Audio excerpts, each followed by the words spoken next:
Okay, let's get to the bottom of this slow chat thing, because I don't think it is slow. But we can find out before we get into ASTROPRISMA. So let's see. So I've got the VOD of the debut stream, and I just want to find where someone has said something in chats, because okay, right, so we've got Zachary said something around here. Let's have a look, because I think it is I think it's only 6 seconds. Right, so let's see, that's playing. I just want to see, so we have the video timestamps in here which have minutes and seconds in, so I just want to see when someone says something and then when it appears on screen.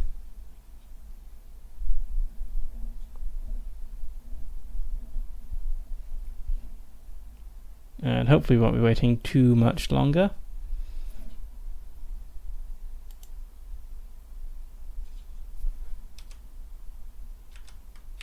Okay, right, so 3 minutes 21 seconds is when Zachary says something in chat, and then it appears on screen at there.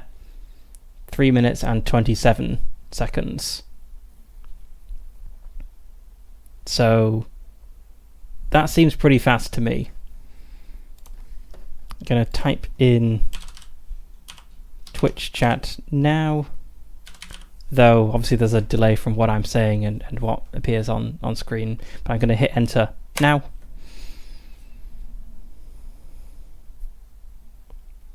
That all seems pretty fast to me.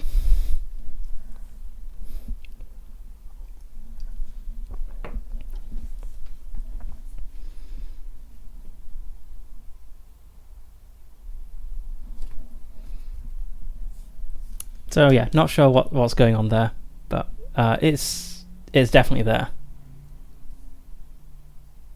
I can see it in the little stream preview in the Twitch stream manager. It's even faded away now, it's been so long.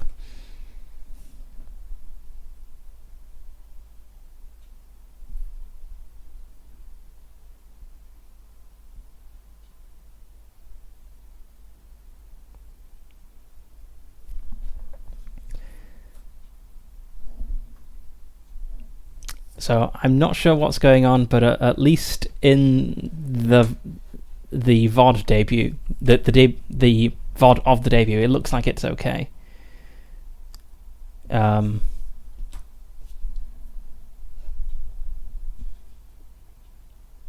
So I'm not sure what's going on if you're seeing slow chat.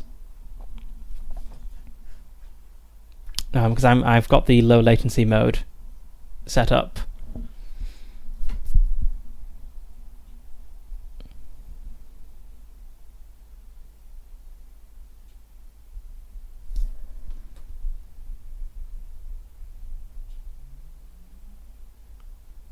Okay, so that would suggest that that the video stream is slow, but I don't know why that would be.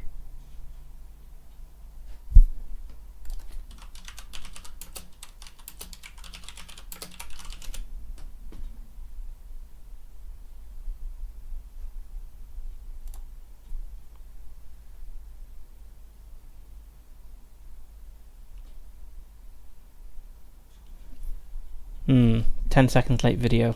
Odd. Right, let's just have a quick look at the low latency settings, make sure it is definitely correct. Let's see.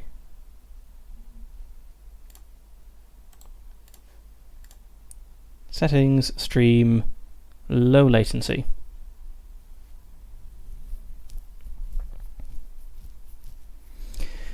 I suppose it could be a delay from the video getting from my computer to Twitch, though I don't know why that would be happening.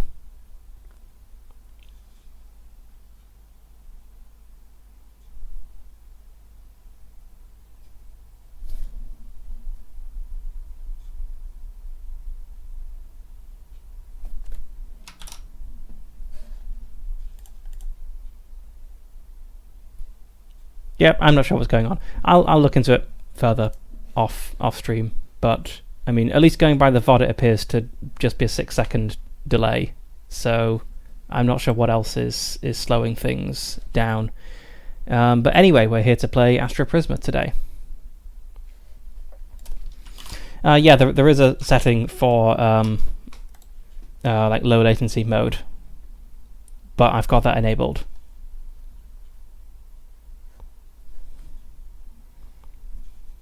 So unless there's some other setting somewhere which slows things down even more.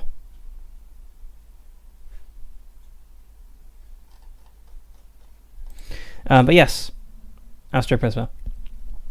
I'll make a note to check my OBS settings,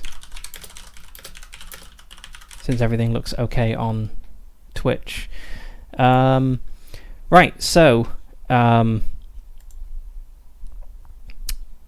let's see, what were we doing last time? So we started a new campaign of ASTROPRISMA. We're going for the campaign mode, which it suggests you don't do as your first game, so of course I'm doing it as my first game, in which we play through a sequence of 3 star systems, and we have to get our chosen faction to dominance overall, or possibly in all 3 of them, I can't remember.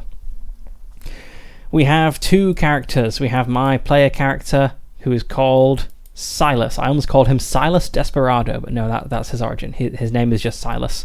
He is a Desperado, which is a kind of like a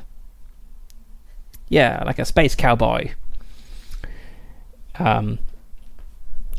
He started the game with contraband. He probably interacts with the what they're called, the Corsair faction quite a lot, who are these big skull people down here, because they're the faction of like bounty hunters and smugglers and space pirates and so on. And the other faction we have on our map is the W.A.R.G, who are like communist freedom fighters. I've decided I don't like the Corsair faction because 2 space pirates who may or may not have been in the Corsair faction shot and nearly killed my dear companion, Owie, my navigator. And so distraught was I at the prospect of losing my NPC companion in the very first session of the game, I fudged the rules and decided that she survived with what is called an abyssal scar, which is normally a thing that only happens to player characters when they are killed or brought to 0 health. So she survived this fight. So let's just quickly summarize what happened. So we started in like this hex here, just south of the star, where we encountered a beluga transport, which is a kind of large ship. They were transporting contraband, it seems. They, decided we shouldn't get away with this, with detecting them. So they decided to open fire upon us, and we had to escape space combat. We then moved over 1 hex here, where we found a planet called Karjet. It is a Gaian planet, so it's a big rocky planet with lots of ores and minerals and gems, and we sat down to do some repairs as our ship had been beaten up a little bit. While we were there, we found an underground city that had been revealed by an earthquake. We decided to explore a little bit, and we stumbled upon 2 space pirates who had also come down in the vicinity, maybe on the other side of the mountain to us. We travelled underground a little ways at this point, and they were smashing open some of the old machinery to get jewels that had been mined but not taken away. They kind of ambushed us, or rather, they spotted us before we could really get into position, and Owie got shot. I then dispatched the pirates, and Owie was on the ground, 0 health, on the verge of death, should be dead according to the rules, and I decided to roll for an abyssal scar, and so I got, let's see, number 3 here. You feel it crawl under your skin. Something saved your life at the last second and dragged you to safety. That something has now become part of you. An alien symbiote has entered your system. Parts of your body have mutated into viscous black fibers, and your mind is partly controlled by primal instincts. -1 to all stats. You can no longer escape combat encounters. So I flavoured this as kind of like alien microbes or something. Kind of like weird infection around her wounds. And she's now a bit more clumsy and a bit more animalistic. Decided that we needed to hire a medic, ideally, so this sort of thing wouldn't happen again, but also to actually find some money, because our ship has been beaten up a bit. We need to refuel. We don't have any money. And so we then travelled around against all odds, encountering 2 more planets as we flew around. This is a very packed solar system, star system, it seems.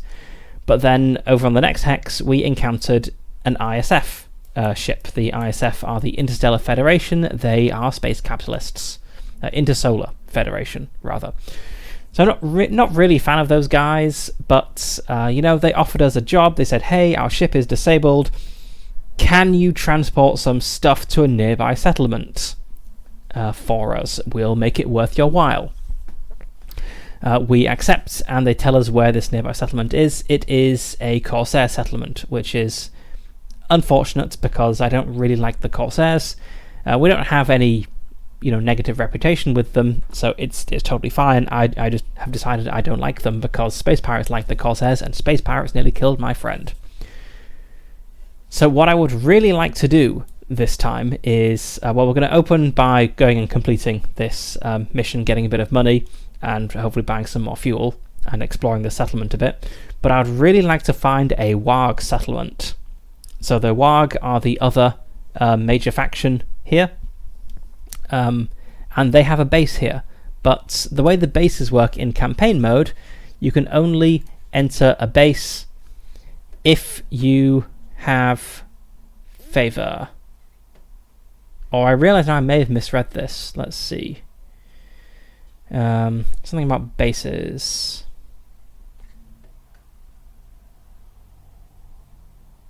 Okay, yes. Bases act like settlements, except they are only accessible to faction members. That means I need 2 reputation with the W.A.R.G faction, which will then let me take a mission, which if I complete the mission, I will then become a member of the faction. And you can only really get these missions at settlements. So I need to find an unaffiliated, or I need to find a W.A.R.G settlement which is not their big base, so that I can do some missions for them to build up my reputation, and then I can become a faction member and I can go to their big base. That is the plan. Right, so let's take stock. What is going on with our ship? We have 10 fuel left, not amazing. We have some contraband we can sell. We have this cargo container that we're delivering. And we're just here in this hex adjacent to the settlement. So I think we just go straight away. So we left off last time accepting this mission from the ISF. So let's go. Start a new text box for today's activity. This is going to be cycle 6, I think. Yeah. And we're moving into hex, whatever this one is, 7.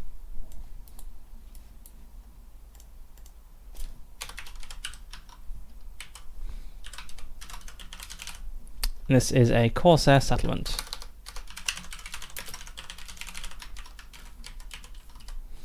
We should come up with a name for this settlement. We should work out what the deal is here. But we first jump over, and since they don't dislike us, this is totally safe and fine. We can go there. There isn't really a way to search for a settlement specifically.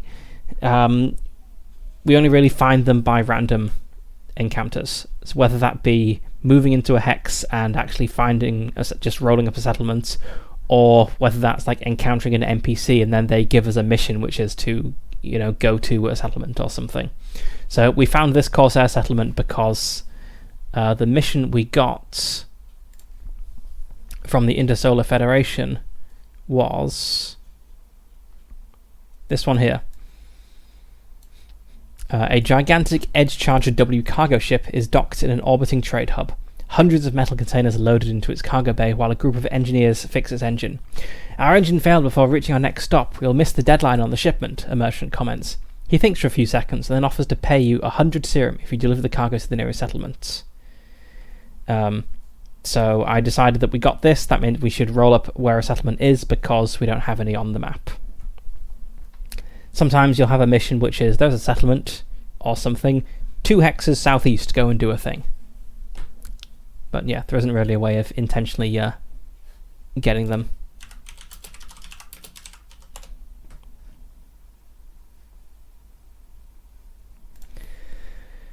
Okay, let's turn to the settlements page. So this settlement, we know it is a Corsair settlement.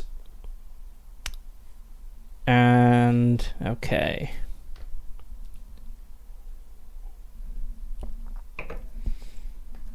A refuge among the stars. After the apocalypse, life on planets became unsustainable and dangerous. Space stations, known as settlements, became the home of most of humanity. Quickly, tensions and conflicts of interest created opposing groups, ready to fight for control.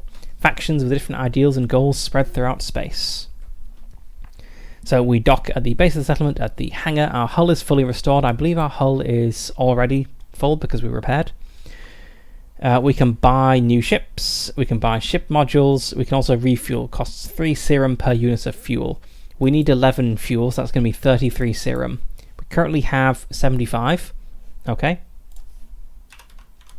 So we can just do that.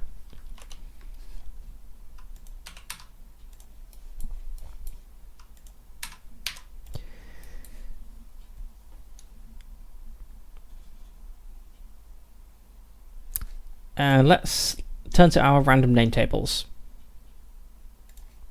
I want a name for a settlement. Okay.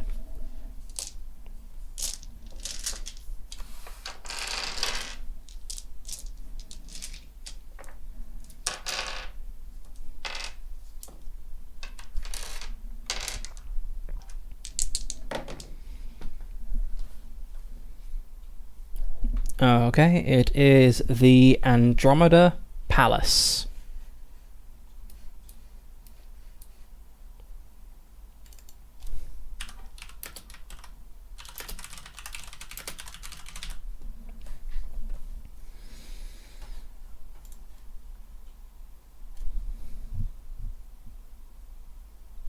Let's see, so also when we enter a settlement, our health is fully restored.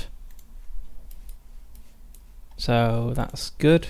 I believe Aoi was down to half health. Yeah. Yeah, let's just run through Aoi, what's going on with her. So she is the navigator. She was an artist, I guess, before becoming a navigator. She's quite lonely. And Aoi came to space to experience new things, but being cooped on a ship with just one other person for weeks at a time gets to her. She keeps suggesting that we should hire, let's see, a medic and an engineer. So she suggested that we hire an engineer. I thought we should hire a medic. You know, we should get ideally both. She loses herself in a crowd at any opportunity. So I think probably as soon as we dock at the settlement, she just like disappears immediately. It's like, I'm off to visit the wire dock, and then I'll next see her like when we leave the settlement. She's an artist. She always wears a brightly painted jet pilot helmet that has personal significance, and she sketches things she sees. But alien microbes have colonized her body, saving her life, but at the cost of making her more aggressive and less coordinated. So not amazing, but she'll do. So she disappears into the crowd and will reappear later. We can trade things at the trading hub, so we can sell items for half of their cost rounded up. We also have some special things in our cargo hold, so we have contraband and the cargo. Why do we have 2 cargo containers? Was that the event? 2 cargo containers, yes. Okay. So we have 2 cargo containers, but we only get +1 rep and +100 serum for it. I don't think we get that for each. So okay, so we drop off the cargo. Presumably there's someone waiting for it. Let's come up with a name for this person. It's always worth naming people. You never know when you might want a recurring NPC.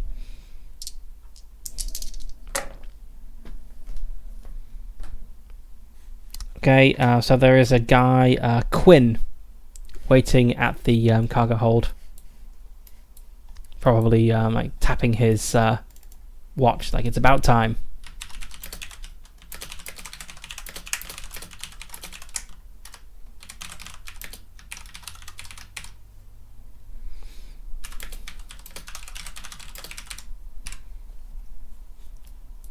Maybe Quinn will never show up again, but you never know. So that's 100 serum for that. And we have these contraband packets. Oh, and also 1 ISF rep, so let's note that down. Here's the ISF. And we have these contraband packages. So let's have a look.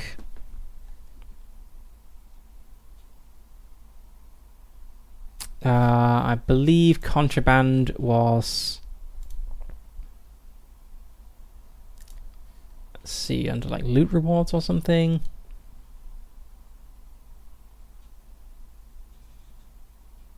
Here we go, quest items. Contraband package. Illegal cargo can only be sold at syndicate settlements for 100 serum. Okay, so we have 3 contraband packages. I'm going to offload these because they're kind of hard to move, and I ideally want to not be in with the Corsair syndicates. I want to be friends with the W.A.R.Gs.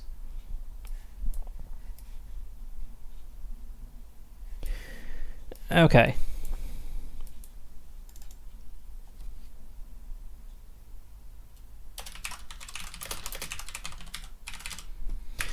And let's see what we can do with a settlement. So that's the kind of the basic admin taken care of, healing and selling things. We can also buy things. Not sure. And we can do things. So once per cycle, you can spend 3 energy. Let's check my energy actually. Yep, energy is all good. You spend 3 energy to do a race or a combat drill, which will help our next space battles. We can log into the cybersphere, and there's a kind of like hacking like mini game thing where we're moving through like a map and having encounters. Am I a very hacking-y person? I don't have any mind. I'm not sure. I'm not sure if that's the thing you want. So we've got grace, mind, tech. Maybe we could hack into something. That could be fun. We can go to the scrapyard where we can craft a weapon mod, armor, a drone, or a grenade. But we have to have as many scraps as its cost. We only have 30 scraps, so that seems unlikely. We can enter a VR combat simulation to give us a bonus to the next time we actually fight physically. Or we can wander around the home pods and just meet some NPCs and possibly hire some crew members. I am inclined to hire a crew member, though...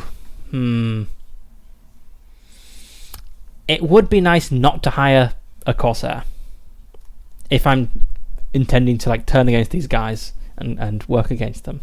So just like thematically, I think I don't want to hire a crew member here. We also have the side quests, which we can use to gain favor with a faction, but the faction have to control the settlements. We can't gain any W.A.R.G rep here because this is not a W.A.R.G controlled faction.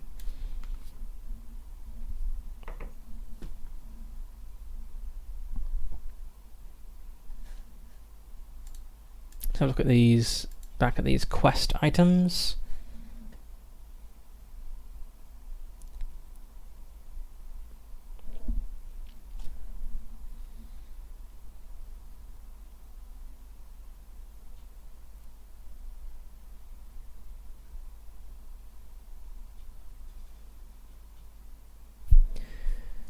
Okay, let's see. It would be quite nice to maybe stock up on some gear. Like maybe some scraps actually would be good to stock up on. Although I'm not sure if you can buy those. You might just have to find them from space combat.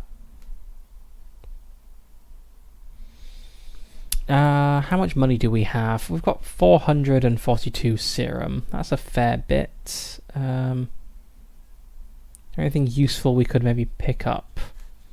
So let's see. So at a Corsair settlement, we can pick up items, weapons, cybertech, and narcobiotics.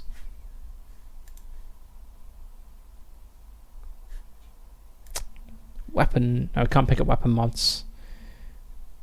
Okay, items is probably the mainly useful thing. Okay, items. We did use it 1 health pack, so getting another health pack could be useful.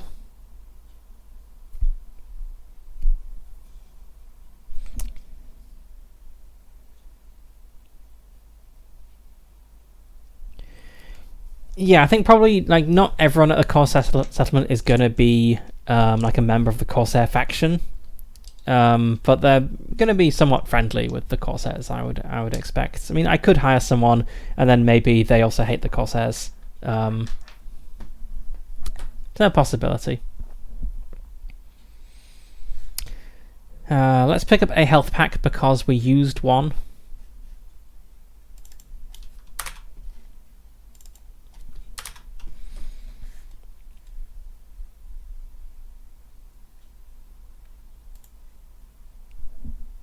We could maybe pick up a frag grenade, because both times we've faced enemies, it has been multiple enemies, and so being able to deal like area of effects damage is pretty good. Let's pick up 2 frag grenades.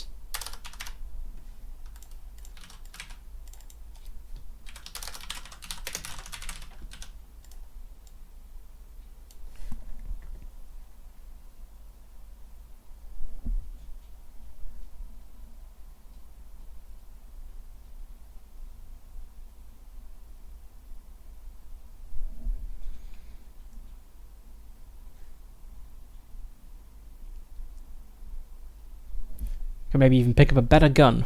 Let's see, so I've got a laser blaster, which is D8 plus VIG damage, and my VIG is a 2.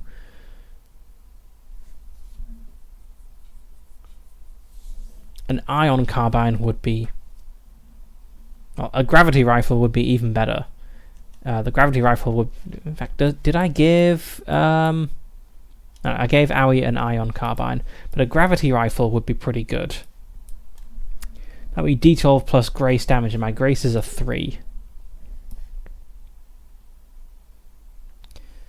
I suppose my laser blaster is actually D8 plus VIG plus 2 because of this reflex sight, so that's maybe better. Okay, let's stick with my current weapon for now.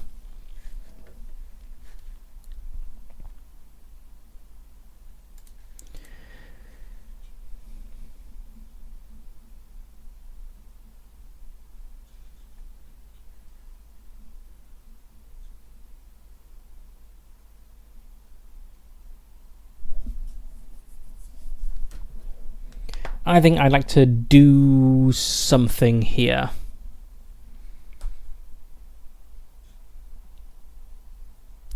So a combat drill would be good. So it costs 3 energy. You have to roll vigor. Combat drill. Test your space combat skills. Roll vigor. If you succeed, you have +1 action die per turn during your next space battle. That would be pretty good. There's no downside to this. It just costs some energy. So I'm going to go for this. I will. While Aoi is off partying or whatever it is she does on settlements, I am going to go on, embark on a combat drill to see if I can, maybe pick up some tips for the next time. Yes, I rolled an 11, and that's versus a 7, so that is fine. So I have +1 action die per turn during the next space battle, so let's just make a note here on the ship sheet.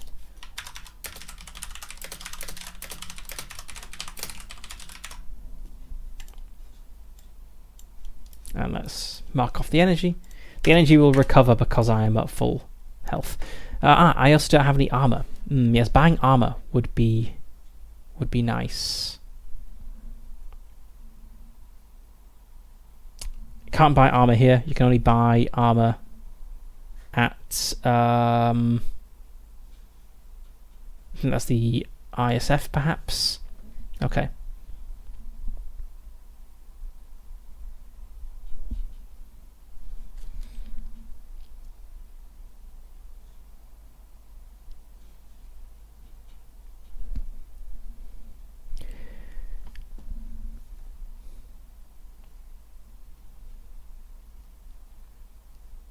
Sure, let's wander the home pods and see if we can find a likely crew member to hire.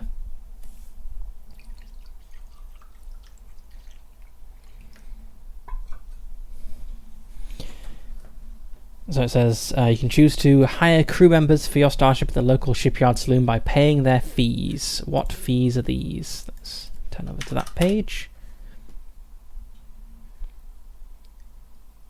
Okay, character connections.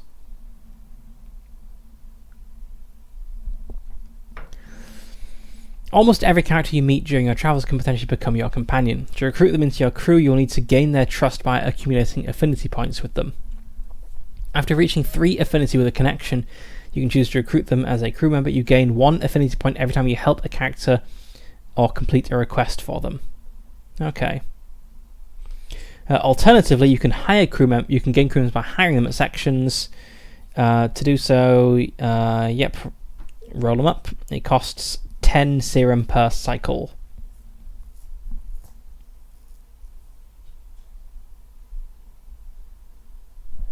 I think I'd like to build a connection rather than just by hiring someone. I think that would be more appealing. So let's see, who have we encountered so far? Is there anyone maybe worthy of this? Probably not. So we've got Quinn, who's like some sort of ISF contact here, who looks after trade, and we encountered Rain, a merchant. I mean, he's already busy working on ships, so I don't think we've met a likely person yet, but maybe the next place we visit, they'll just happen to be, like a stranded medic living out on a moon somewhere. I want to know if we can gather intelligence, because it would be nice if we could get like some rumors or some pointers to other settlements, but I think the only real way of doing that is by delving into the cybersphere and hoping we get lucky. It's also occurred to me it could maybe take a Corsair mission. We have to roll for it, so it's not clear what we're going to get, but we could roll for a mission and then just betray them, and maybe we'll get something useful from it. But let's go for let's plug into the cybersphere.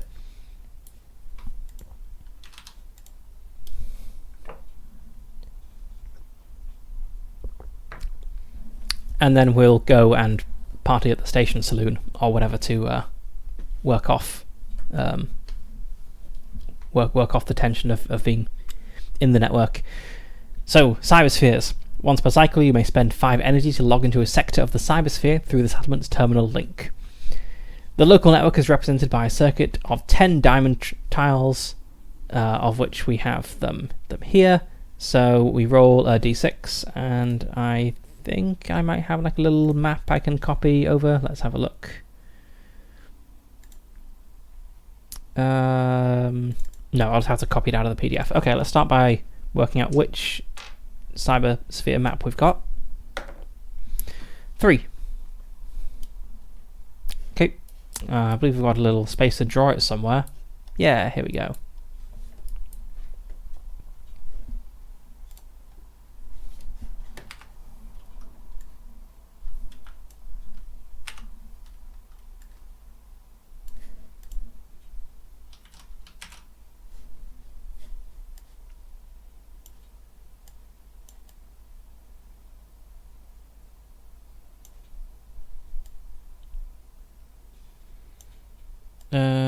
Okay, so it is the right size. Can't place it quite on top because there's the time tracker as well. Okay, well, that'll do.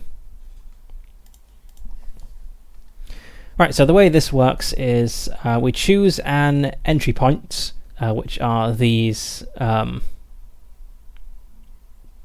dashed ones, I guess is probably the best way to describe that. So we'll have a little token that we'll put somewhere. The blank tiles are normal tiles, so just roll for a random encounter there. But the solid ones, these are matrix nodes. We roll for a matrix node reward. And the good stuff is here. Now, we arrive at one of these access ports, so let's say like this one for the sake of argument, and you can't exit through the same one you enter from. So we do need to exit through here or here. We can pass through it, it's just nothing will happen when we're there. Maybe green isn't the best color to put on this green thing. Let's go for red. There we go. Red and green, a nice contrasting set of colors no one will have any problems with. So we could, for instance, go like appear in here and then go like 1, 2, 3, 4, 5, 6, 7, 8, 9. Get out that way. We have a limited number of moves, and we have 1, 2, 3, 4, 5, 6, 7, 8, 9, 10, 11, 12 moves. So we could even go like 10, 11 and visit nearly all the spaces. Some of the encounters that we have might cost time though, so it can be a little bit risky.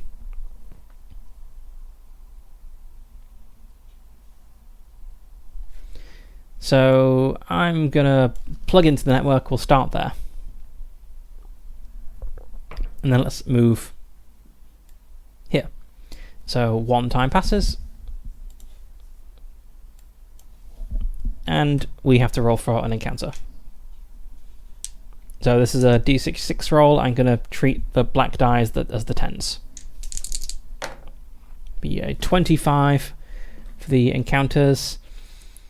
We find a dark web drugstore. You may buy any narcobiotic. I don't think I want illegal drugs.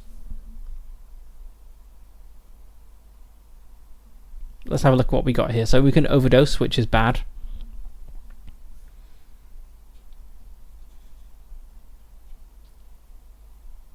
But they do give us bonuses to things. I think I'll pass on the illegal drugs. Yeah.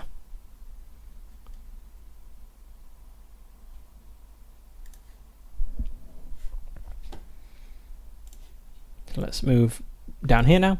So another time passes. I'm not really sure what exactly the cybersphere is. Like, I'm kind of picturing like a fully 3D like cyberspace like virtual environment thing. I don't think the characters here have like, I guess they don't need sockets on the back of their head. Everyone's got integrated like cyberware. So yeah, I guess you just like sit in a chair and like you wirelessly connect to the thing, and suddenly you're in some other environment. So now we have a 44. Okay, roll vigor on a failure, you're electrocuted. So I guess I've encountered like a security system or something here. As I push through, because I don't think we're really supposed to be in the cybersphere. The fact that there's illegal drugs and electric traps here kind of suggests to me that this is not the place people normally are. So, vigor. Okay, I'm somewhat vigorous.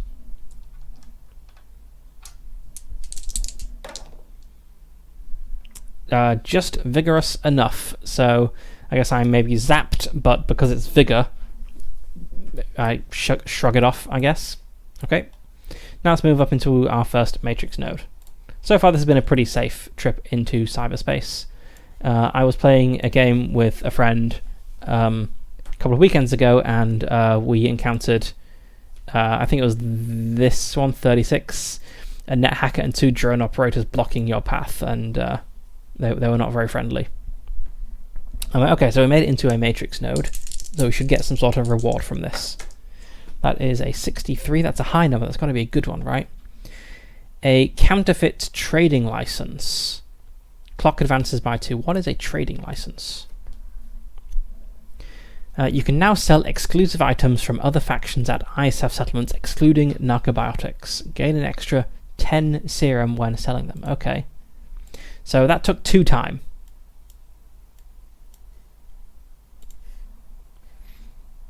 We have this trading license, which I guess I'll note down my inventory here.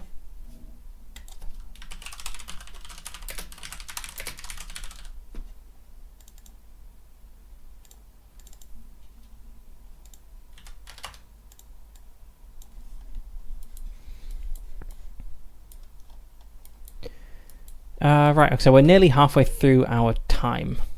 So I could, out of an abundance of caution, head back now, but let's see. So they've got 1, 2, 3, 4, 5, 6. 1, 2, 3, 4, 5, 6. There's only like a gap of 1 left. So time is a little bit tight.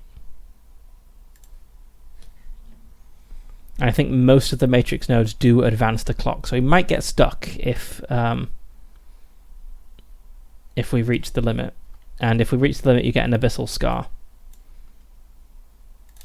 which is not great. That bang was me just dropping a coaster on my desk. I think it's time to head out, actually. So we'll come down here. I think we still roll to encounter something because let's see. Mark myself saying moves to a new tile or when invented. Okay, yes.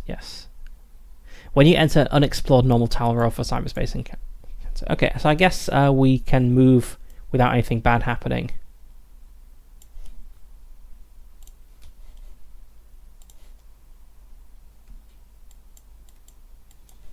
And just duck out. I can see it working either way, you know, rolling for encounters every time or not. Like rolling for encounters every time could mean that cyberspace kind of shifts around us as we move, but this is fine too. So, okay, I head out and I've got this counterfeit trading license now, which will be useful, I guess, maybe if I find an ISF settlement, but I've not found one yet. What can I spend EXP on?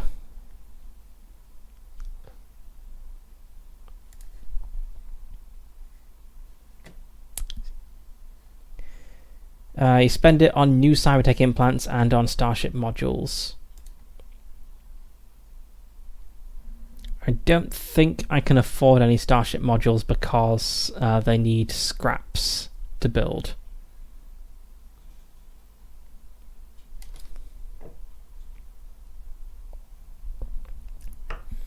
I believe the only way to get scraps is by destroying other ships.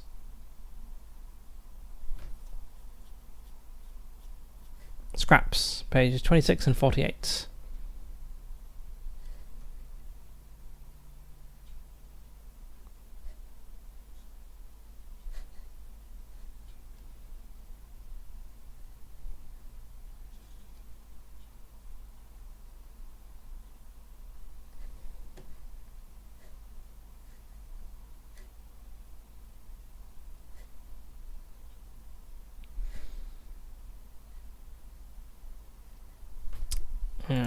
Let's have a look. Starship combats.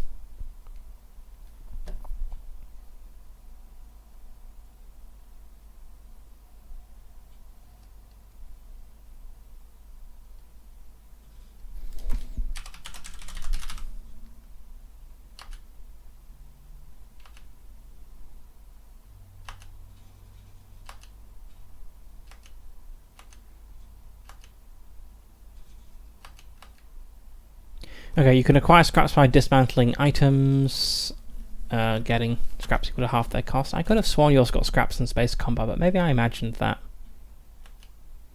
Okay, it looks like some random events can also give us scraps.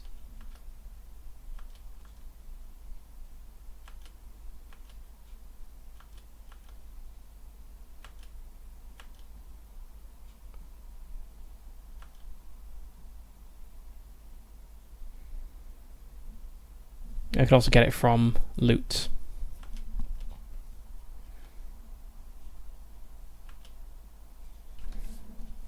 Okay, so scraps look to be hard to come by.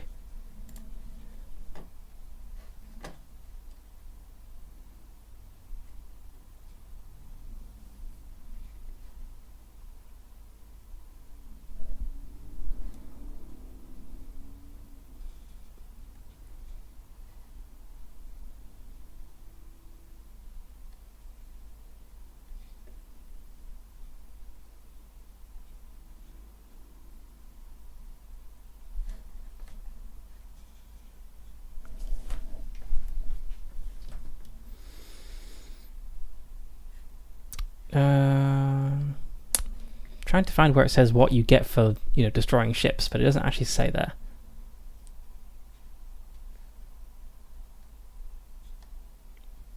Right, there must be some loot to destroying spaceships. I'm sure I saw something, but I can't see it now.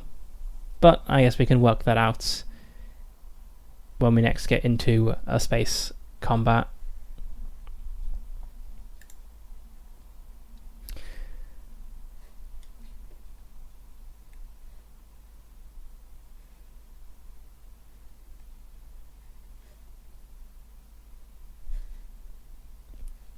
Okay, right. Well, we've done our thing here at this station.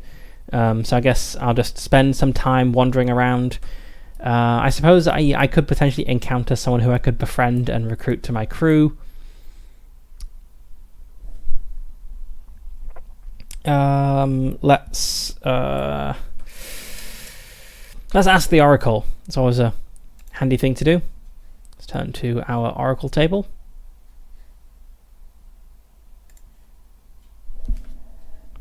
So do we find like a medic or an engineer who might be suitable to recruits and who might be looking for a new job?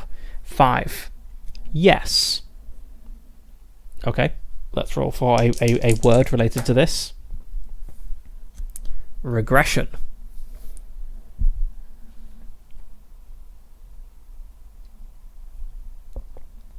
I don't know how that fits, so I'm just going to ignore it. Okay, we find someone here who is interested in, maybe joining the ship, but we have, according to the rules, we have to build up these points of favor with them. So let's turn back to that. So, crew members, it's about connections, actually.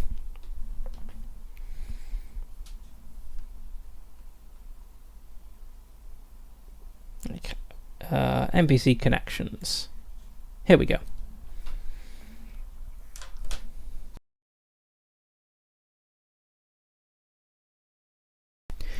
Okay, so we've met someone.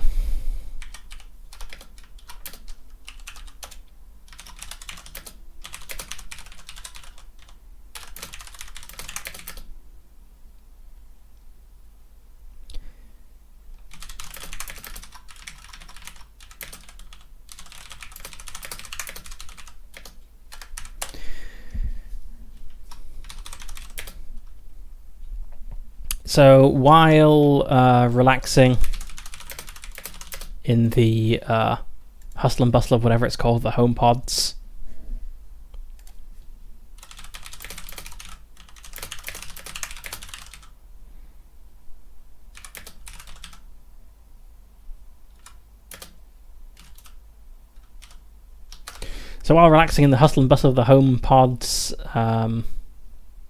bars, nightlife, and other such activities,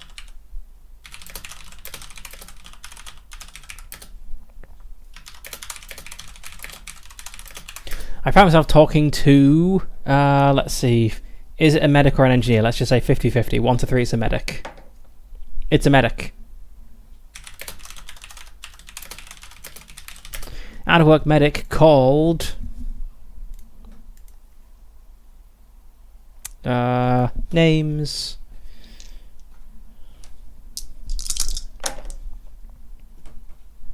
Out-of-work medic called Suletta. That's got to be a Gundam reference, surely.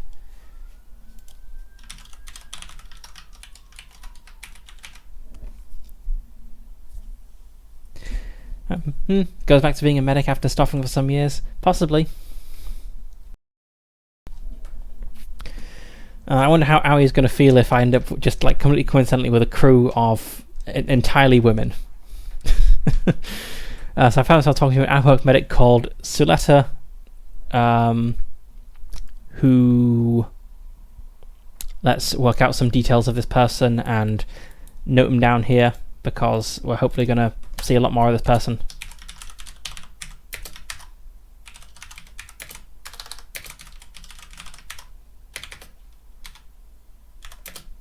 I guess we don't need to worry about HP and stuff.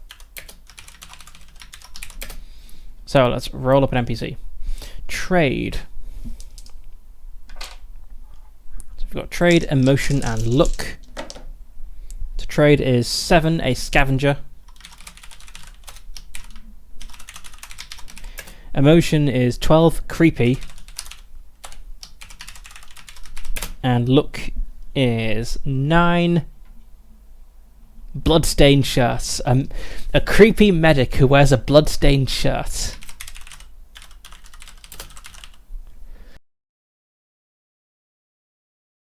I'm not sure I want to hire this person, but apparently I hit it off with them in conversation.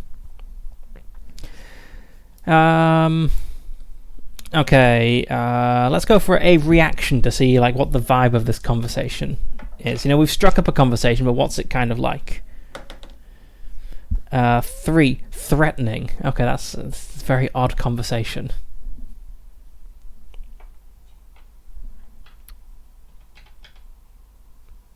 Okay, what is their style? What is their apocalypse theory? And what is their goal? These are all very important things to know. Style is feminine.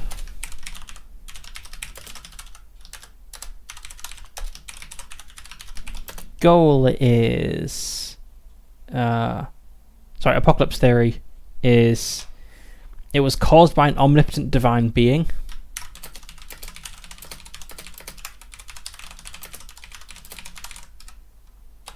I think I know what's going on with this person. And their goal is vengeance. No, that's not a 9, that's a 6. Their goal is to find true freedom.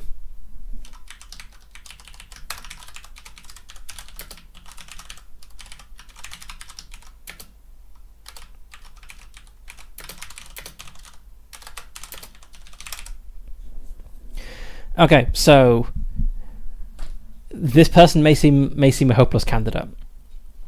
An aggressive, creepy medic who wears a bloodstained shirt and believes the end of the world is caused by God. But I remember I've not used this in Traveller yet, but I know that there is a thing in Traveller, in one of the journals of the Traveller's Aid Society, I think, or possibly one of the like adventure modules or campaign books. It describes the Church of the Traveller, which is a it's a religion, very widespread religion in space, where people believe that God travels around, and anyone you meet may be God in disguise, and people treat this differently. Some people want to treat everyone with kindness and generosity, just in case you're interacting with God. Some people want to stab everyone they meet, just in case they can liberate God from this flesh prison he is inside of. So I think that's it.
I've not seen the Nolan Odyssey film.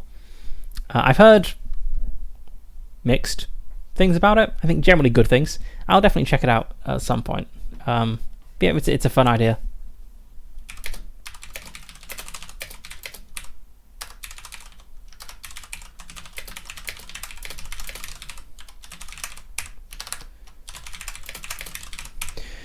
Suletta is a member of the ill-regarded Church of the Traveller, who believe that God travels the universe in disguise and must be found.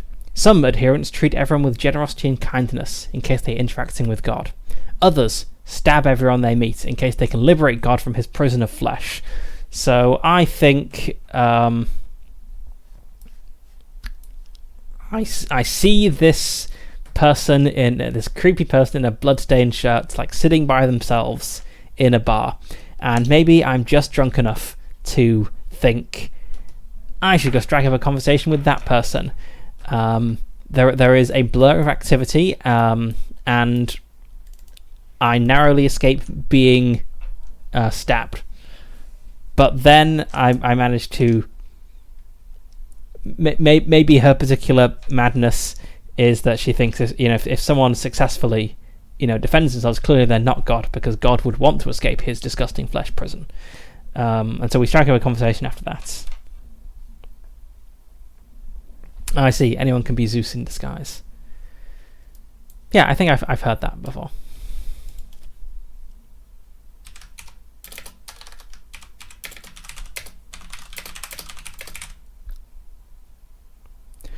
So while relaxing in the hustle and bustle of the home pods, bars, nightlife and other such activities, I find myself talking to an out-of-work medic called Suletta. She tries to stab me, in case I am God.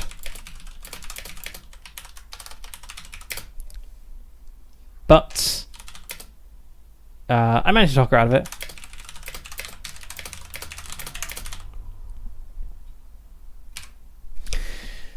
So I have, 0 affinity. I need to get 3 affinity. So let's make a note here.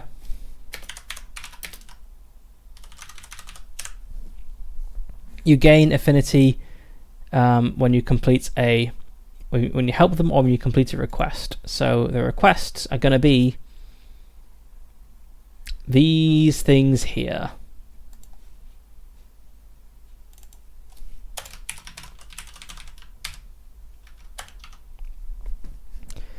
So let's roll for a request and figure out why she wants this thing doing.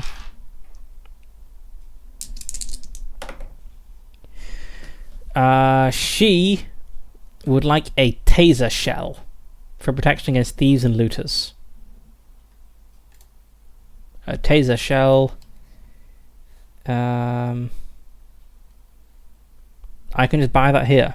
That's not a big deal.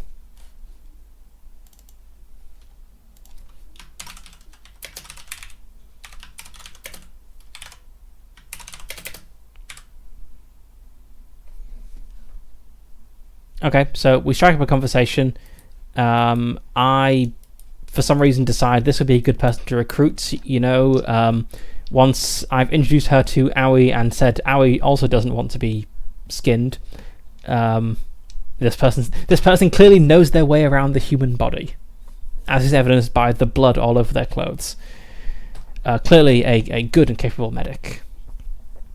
We get to talking. Turns out she needs a taser shell because for some reason people don't like her.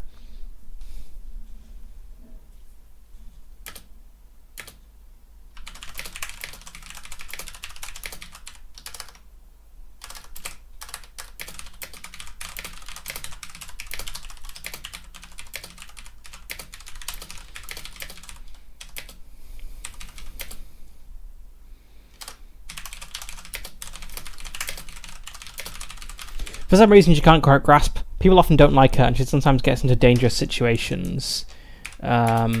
She said, let's see, she asks if I can do anything to help.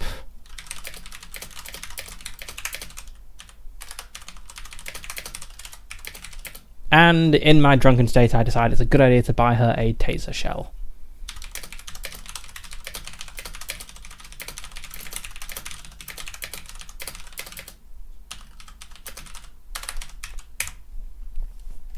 Okay, so that is 1 point of affinity gained for the low cost of 20 serum.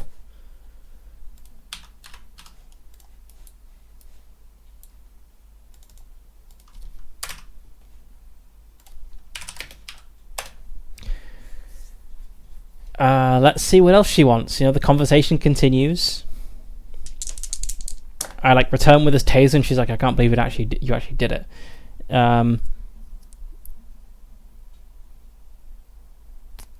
Next, she wants some money to buy a travel ticket back to her home planet.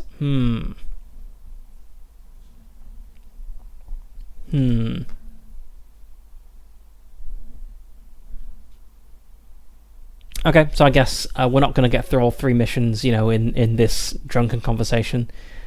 We're going to need to return. We're going to need to visit this person again in the future. Okay.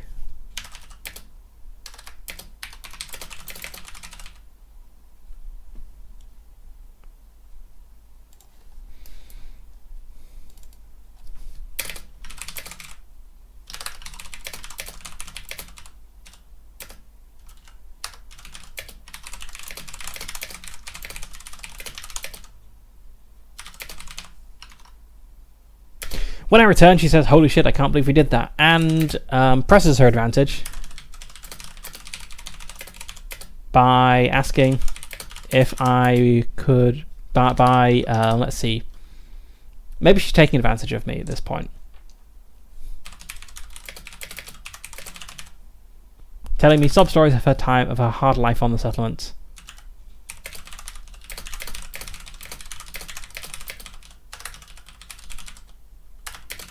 And yeah, rolling all through requests.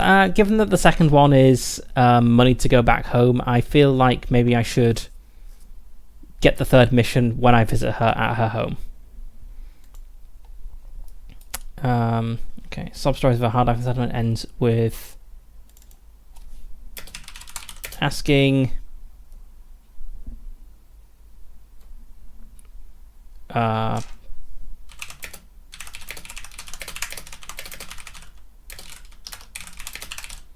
getting a ticket, asking for some money to get a ticket back home, and I mean, I feel like it should be one of the planets we've already. So we could go for a new planet, or we could just have it be one of the planets we've already found. Let's see. I feel like it's most likely going to be one of the planets we found. So let's roll in the Oracle. We're going to roll a d6 with advantage. Okay, 5. Yes, it is one of the planets we've already, or one of the things we've already found. So it's not going to be the first planet itself, because that was uninhabited, but it had 2 moons. Then we got a planet that we didn't go to, and then we got another planet with 2 moons. So 1, 2, 3, 4, 5, 6. Okay, we have 6 places that could have potentially all have a small settlement on. 3. Okay. 1, 2. No, you're not seeing my mouse because I don't have the window selected. 1, 2, 3. So over here at this second planet, which is called Ximena, possibly Ximena.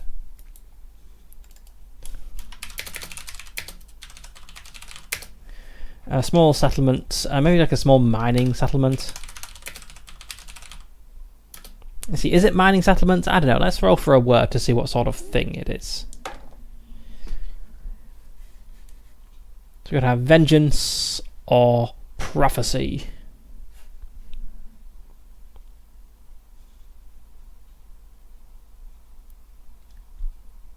She wants to go home to have her prophesied vengeance.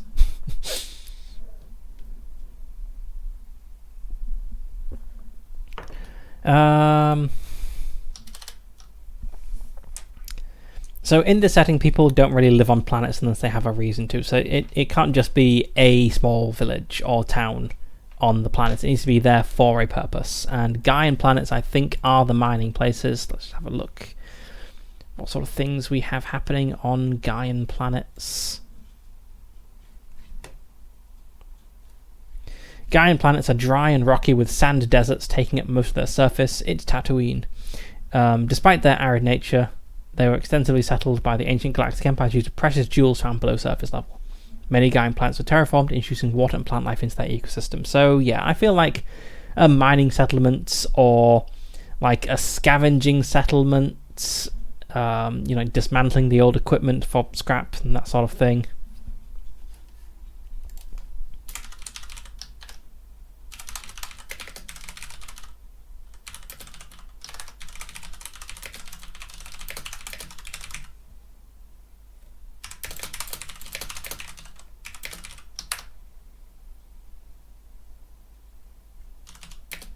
So she asked for some money to get back home, a small mining / scavenging settlement on Ximena. I hand it over. We spend a few more hours in the bar. And then I wake up. And the next thing I remember is waking up with a terrible headache in a strange place and having to find my way back to the ship.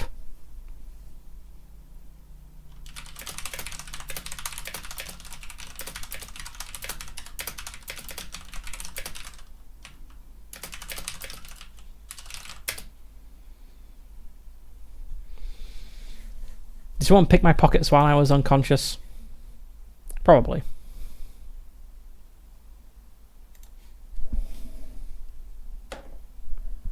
No. And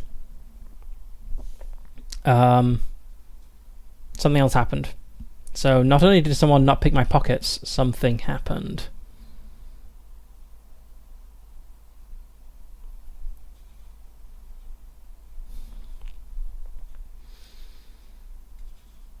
I mean, the obvious thing my mind is going to is I don't just, we've built a bit of affinity now. I don't just wake up in like a random, like passed out in like a random corridor or like closed bar. I wake up in a small bedroom in the, what's it called? The home pods that show signs of being, like, having been vacated in like the last couple of hours.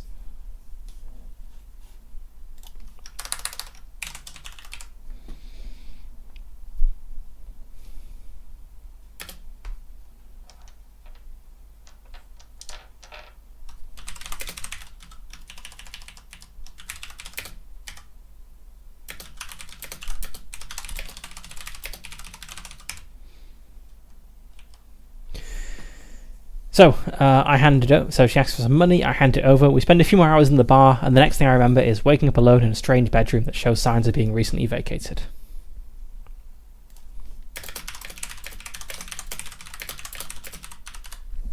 Make my way back to the ship. Is Owie back yet? Yes.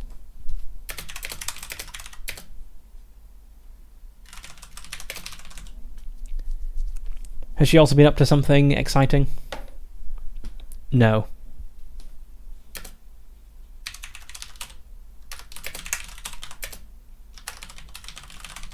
I make my way back to the ship to find Owie there looking frustrated. Okay. Spanner has been thrown in the works of the romance. Competition has been introduced. Okay, right, so I'm on 2 affinity. I need to mark off 75 serum for this ticket. Okay. I'm going to bring it down to 287. And let's put a little marker on this planet here. Or let's see, what's this? This is hex 10. Yeah, let's just put a little like colored blob here.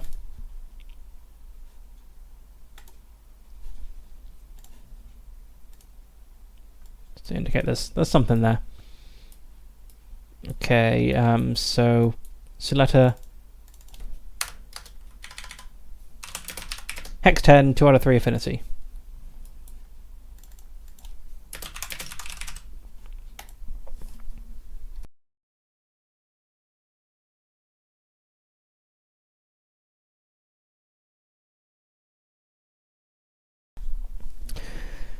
Okay, right. So I had a good night. Owie apparently did not. Let's go somewhere. So the outer ring tends to have pirates. It's also actually quite hard to get to the outer ring in this map. The middle ring tends to have planets, and the inner ring tends to have solar flares and ancient relics, I believe. So I guess we have to move into the inner ring, either 1 or 6. If we move into 6, we can then like pop back out into 17 and like maybe make a circuit around the middle ring, hoping to bump into another settlement and hoping that it is a W.A.R.G settlement. You know, given that the only settlement we found so far is a Corsair one, we might have to join up with the Corsairs, which I don't really want, but whatever. Okay. Let's fly over to Hex 6. Also, it is a new cycle, so I believe I'll recover some energy. Let's check what it says in the character sheet.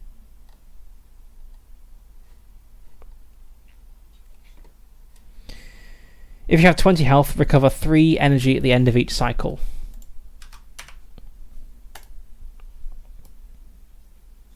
Also, we have hyperdrive. What do we get hyperdrive from?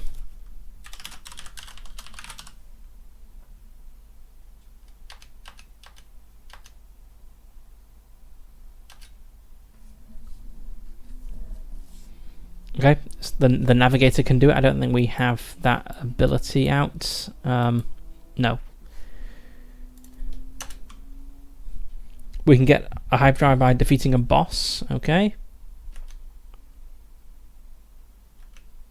Okay, so there are a few things that can give us hyperdrive, but it does seem pretty rare. Right, okay, so we move into Hex 6. Mark off 1 fuel.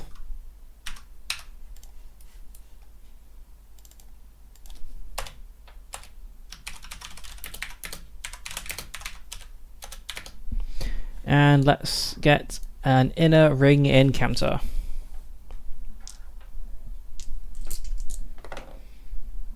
Inner ring events on page 68. Even or odd? It is odd. Solar flare. Okay. An explosion on the solar surface creates a massive flare that approaches your starship at incredible speed. A gargantuan wall of fire is seconds away from making direct contact with your spaceship. With barely any time to react, you must make a difficult choice. Take the hit to save fuel so you can travel somewhere safe to repair. Lose 8 hull. Or spend the fuel reserves. Overcharge your thrusters and escape. Lose 5 fuel. I think we spend the fuel.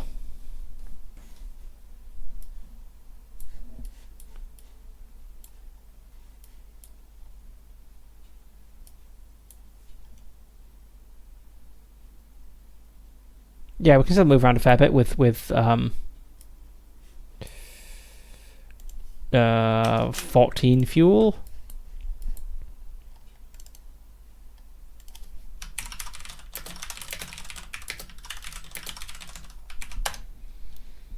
So inner ring event, solar flare. We barely have time to react.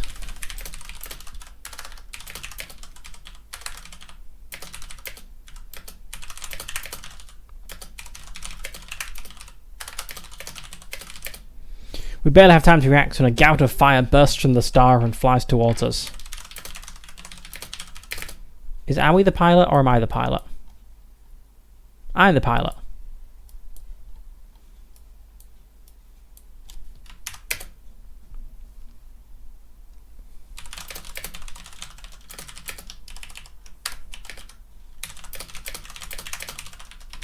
We barely have time to react when a gout of fire bursts from the star and flies towards us. I hit the thrusters and get us out of there. Okay, another cycle has passed, so I recover 3 more energy. Let's go to Hex 17 then. After marking off 1 more fuel, of course.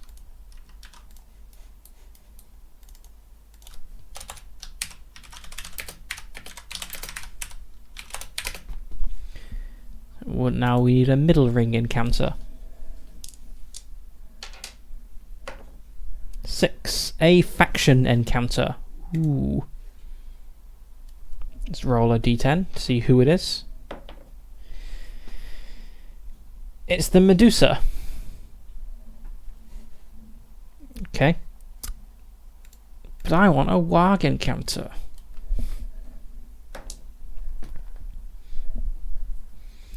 Repair drones fly around an ochre-coloured A1 Voyager spacecraft. The machines move frantically, trying to weld a new layer of titanium panels to the left wing, damaged by enemy fire in a recent looting attempt.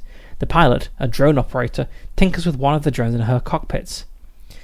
If your ship has repair drones... We do have repair drones. You may use to help fix the damage. The woman rewards you with a drone greyhound, or we can repair it ourselves, which costs 5 energy. Okay, so yeah, I guess we can either blow up this damaged ship, which it doesn't say what happens there, but I would treat that as, you know, negative Medusa rep, or, you know, we just help out of the goodness of our hearts. There's no reason not to help.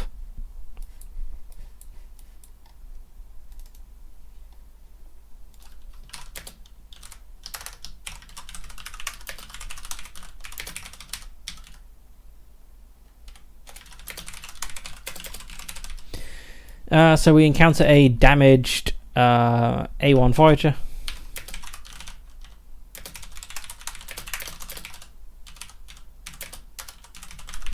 So this is a ship by itself. So they may be somewhat wary of, you know, detecting other ship in nearby vicinity. Let's see what this person is called, and first let's see what their reaction is. That feels important. You know, we might have to like calm them down before we can even help. 11. Helpful. Okay, it doesn't really make sense for them to maybe help, maybe interpret it as kind of like generous, right? Like I'll scratch your back if you scratch mine sort of deal. Like, hey, I see you've got repair drones. If you help me, I'll give you this thing. Sure, let's go with that. What is this person called? I believe it said a woman. Yes, so let's go for either a feminine name or a neutral name. Feminine name it is. Rose. Okay.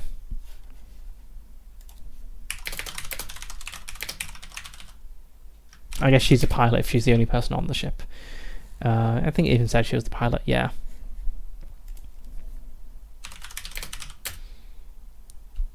The pilot, Rose, hails us and says,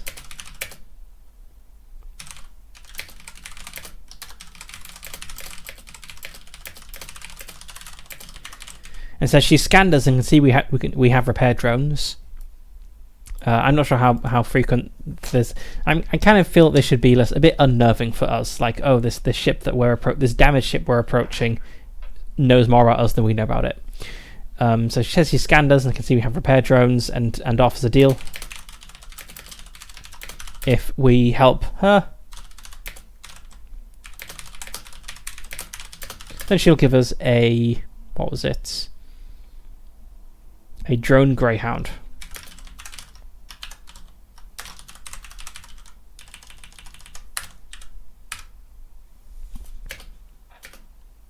We take the deal.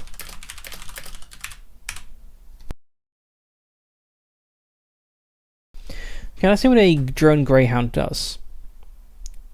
I feel like it should be a fast drone from the name. Drone Greyhound, manufactured by the Frontier Corp, the remote-controlled mechanical K9 unit nicknamed Greyhound was usually deployed alongside human personnel during recon missions and stealth operations due to its camouflage technology. It has passive camouflage. If it says if are the first in turn order, I guess that's if it is the first in turn order. Bite deals double damage. It can spend 3 energy to fetch to a random narcobiotic or grenade, which it just finds, or it can spend 3 energy to bite. I believe that energy for drones comes out of my energy, as in like the character controlling it is their energy that gets spent to power the drone. Let's have a look at the sheet.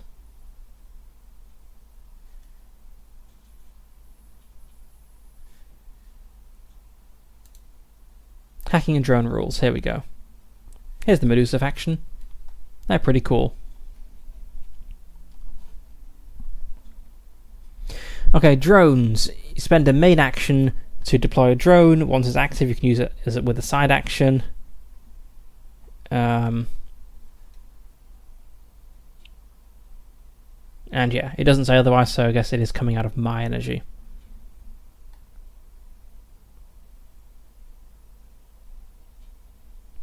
Okay, right.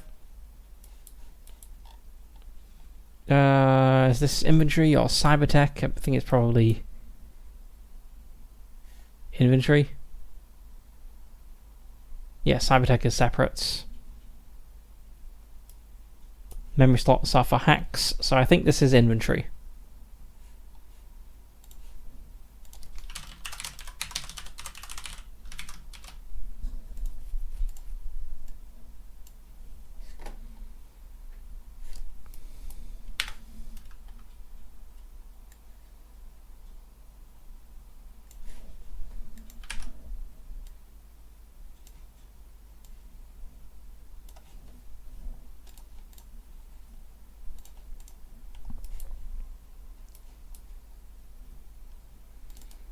So we take the deal, and after a few hours of work, we're on our way with a new drone.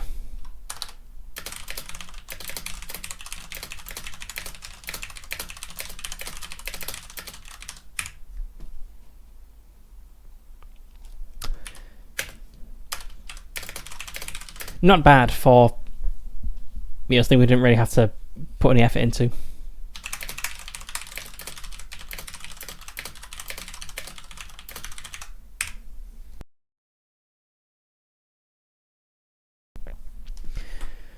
Okay, right, so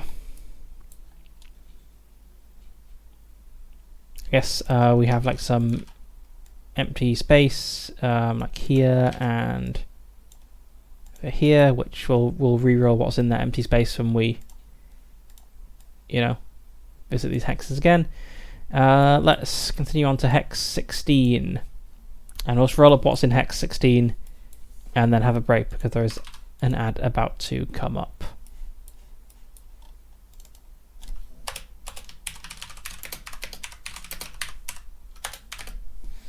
This is another middle ring. Yep, middle ring.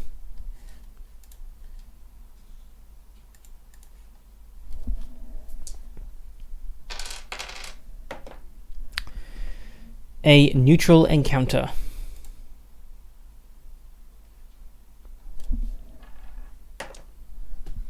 A derelict ship.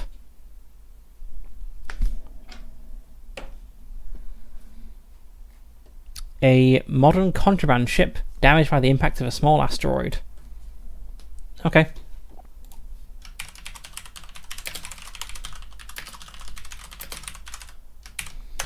We will deal with this derelict ship in a couple of minutes because I need a break and we have ads about to come up. So I will see you shortly.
Okay, right, I'm back.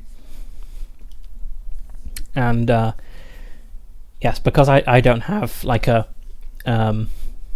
like idle animation for this model, it just kind of like stares like this if there's no tracking. I've got the idle Fugi show up, you know, when I toggle BRB or on the starting scene screen.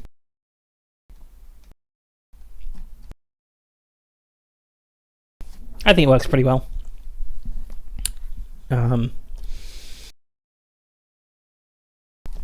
Right, okay. So we have a derelict ship.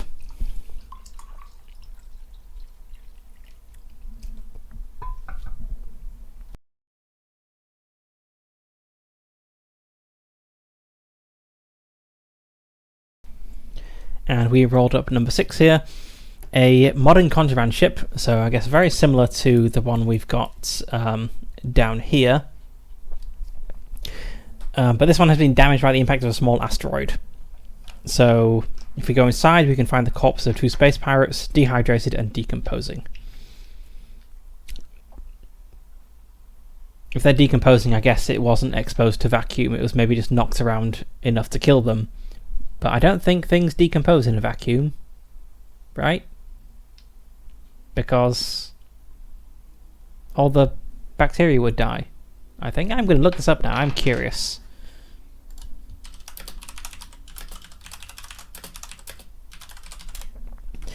Do things decompose in space?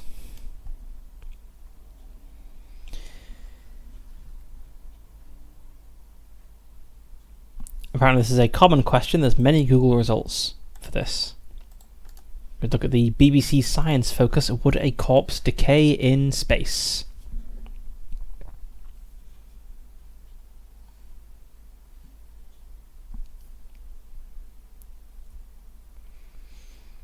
Drifting exposed in the vacuum of space, however, this process, decomposition, would rapidly slow to a halt.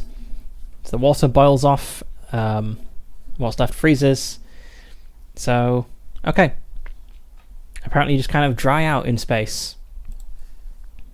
So, I think this ship has been struck by an asteroid, and it was, I guess, the physical trauma of that, like the ship being flung around, that killed these 2 space pirates, but is actually still largely like pressurized.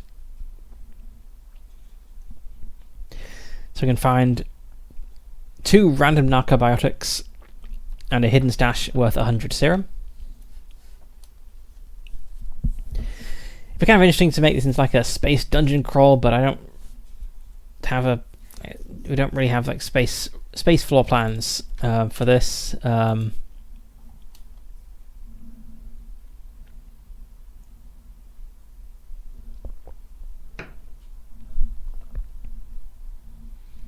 So I guess we just head onto the ship and yeah, we spend a while like poking around, and that is what we find. So 2 random narcobiotics. After I turned down the space drugs, it just wants me to have space drugs. We have found a vesterone stimulant and a testogray hormone. Testogray hormones. So the vesterone stimulants +1 grace until the next cycle. Testoga? I don't know. Testoga hormones +1 vigor until the next cycle. Okay. So, I'm running out of inventory space. Let's put the Greyhound drone in the ship.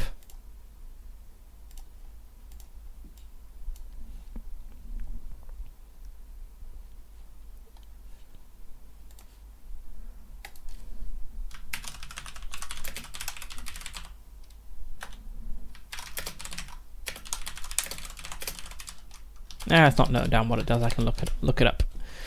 So we have vesterone stimulant and testoga hormones.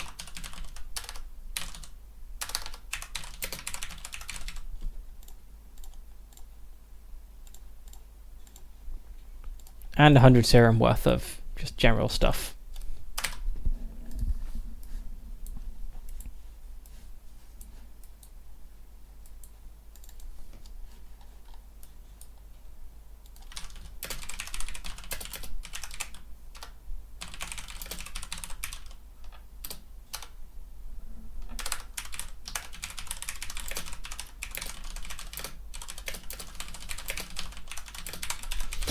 We encounter a contraband smuggling ship wrecked by a recent asteroid impact.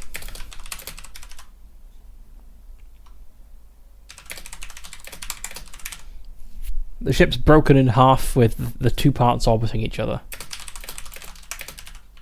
The two parts and their debris orbiting each other.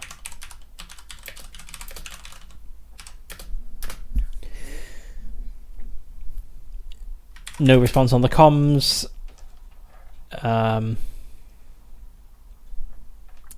Let's see, does it have any power at all? I'm thinking disadvantage on that roll, so it's going to be a 2, so that's a no. Well, it's a no, but I think. No, it's just a straight up no. So no signs of any power.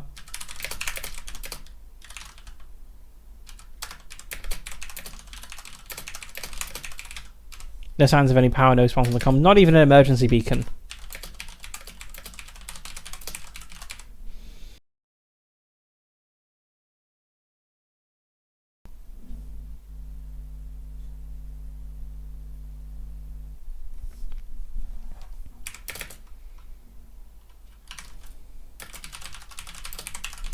We cautiously board and find the crew dead.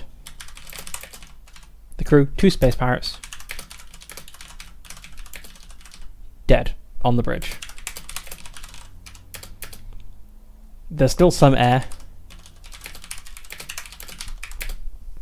so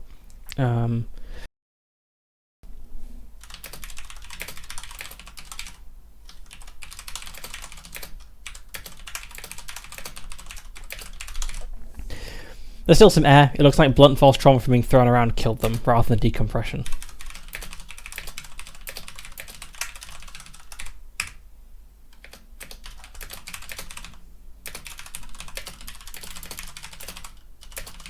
We take what might sell and leave the rest, and I would really like to get some scraps, but apparently you can't. You just can't get scraps from a ship. Like, you can't dismantle a ship for scraps. That's sad.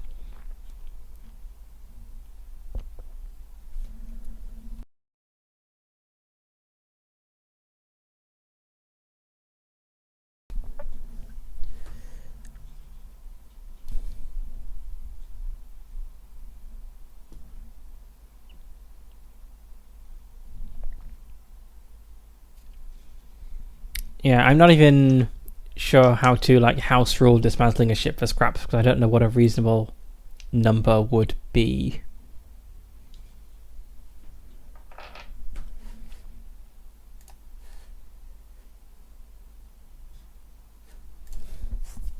So no scraps, I guess, but I will make a note to look up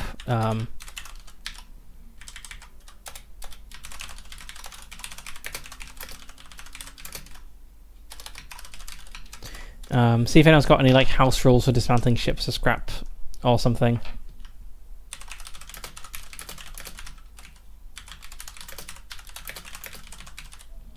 Because I feel there should be something. Scraps seem like they're a very useful commodity, but they seem quite hard to come by. So if we've got a derelict ship here, we should be able to get some scraps from it, surely. Okay, right, let's keep moving.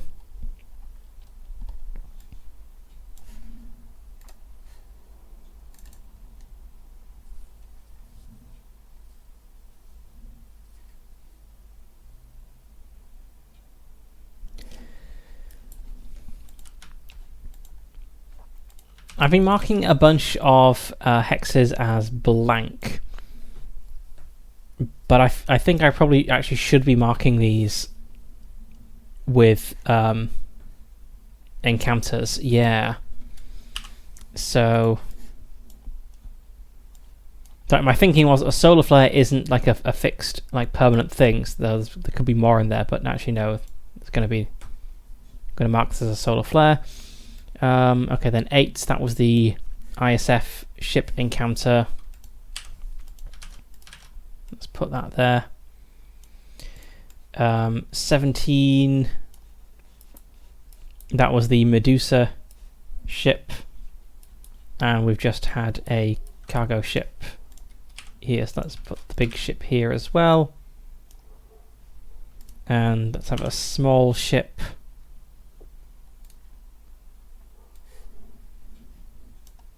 for this. So I'm actually making pretty quick progress, I guess, exploring this solar system. We've only found one settlement so far, which is quite sad. Okay, let's move into Hex 15.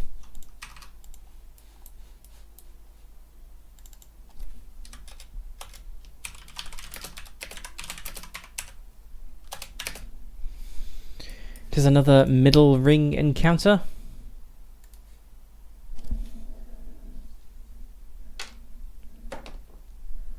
It is another faction encounter. 10. The Synth Arch. We're getting everyone but the W.A.R.Gs. In fact, we have now encountered every faction other than the one I want to join with. Okay, Synth Arch. What is up with them? They're the robot fetishists. The transhuman weirdos.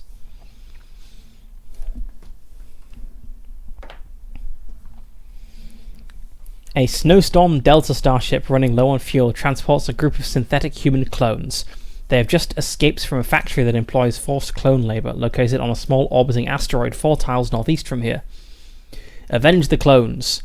Travel to the factory planet and defeat the factory owner, a merchant and his 2 mercenary security guards, +1 favour. Or refuel their ship. Give them 5 fuels they can get to safety, +1 favour.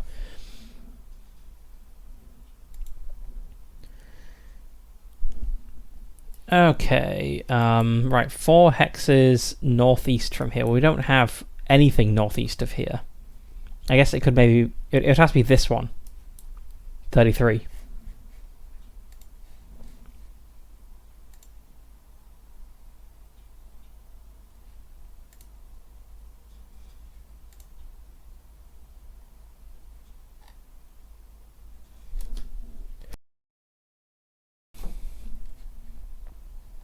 I guess let's use the research station tile for this. What's that? That is Hex 33.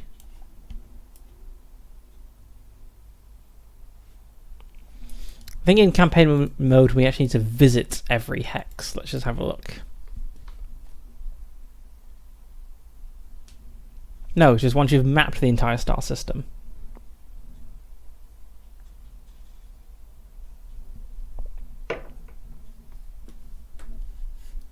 So I guess this counts. Okay. So Hex 33, he tells us about something there.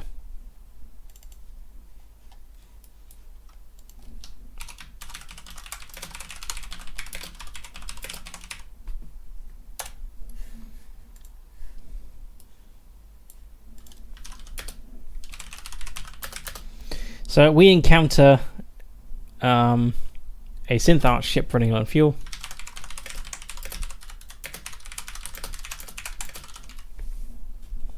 How do they react to us?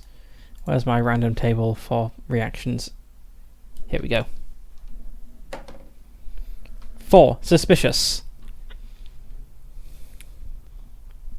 I think I'll treat that as wary. That feels most appropriate here. So we encounter a Synth Arch ship out by itself. A Synth Arch ship limping along.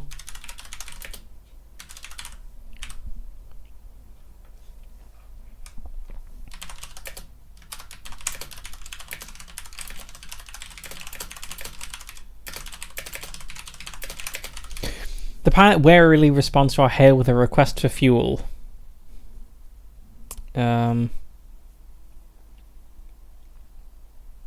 And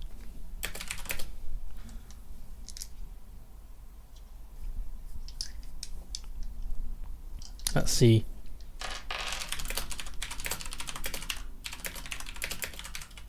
Since they just come from liberating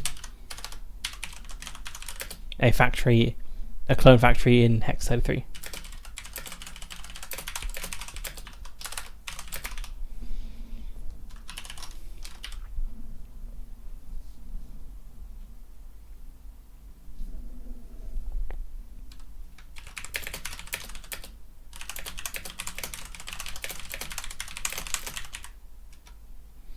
If we go to the factory and finish the job, shutting it down permanently,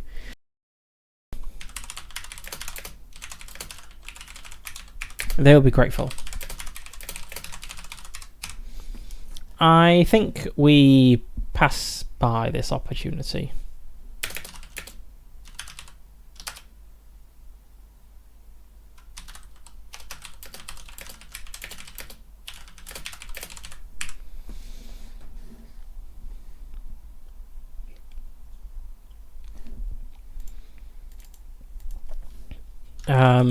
Or rather, we don't actually have that much fuel. So yeah, we say we don't have much fuel. Have fuel to spare. And pass on by. Yeah, okay. So we have another small like shipping counter here.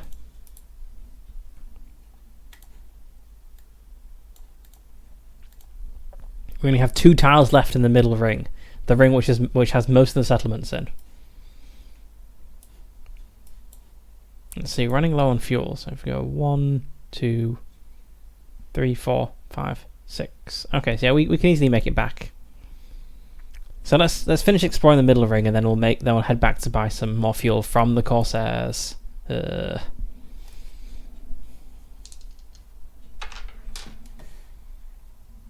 Okay, so I have another middle ring encounter.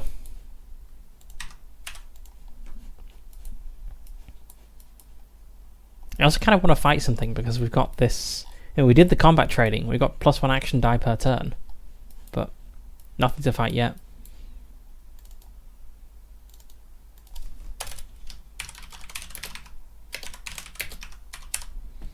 Well, this is going to be Hex 16? Yeah, okay. What have we got in Hex 16? Another faction encounter. There's a lot of them out here.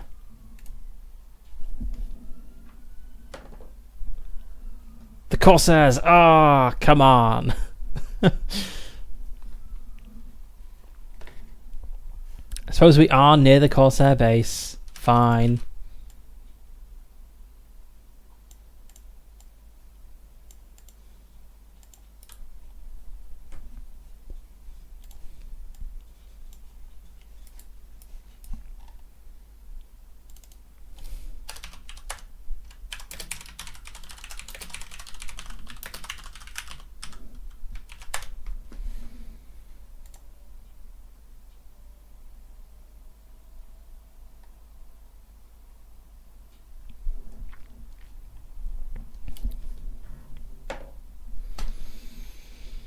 A mercenary ship enters your area. The Star Predator model fighter is beautifully decorated with a golden dragon figurehead, its wings painted with a coat of red and black reflective paint. You recognize that ship immediately. It belongs to Sirio Hex, the legendary bounty hunter. The Syndicate has been following your tracks. I've got a job for you. His gravelly voice resonates through your radio speaker. If I accept, I roll for a bounty mission. It'll get me 300 serum, 1 favor, and the reward.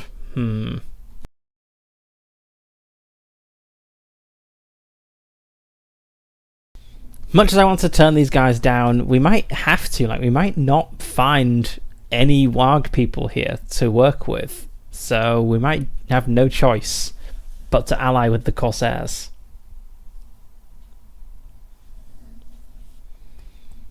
Which I don't particularly like, but I think we have to do it.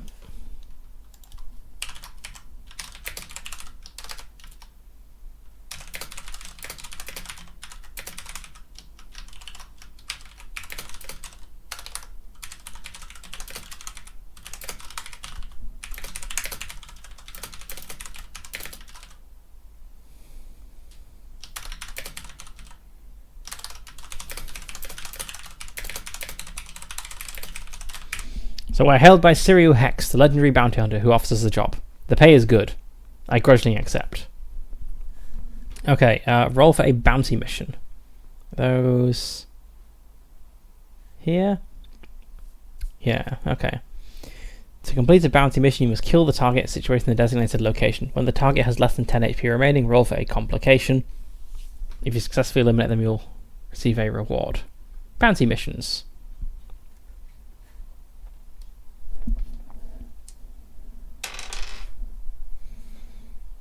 So I guess we roll separately for target and location. Yep. Okay.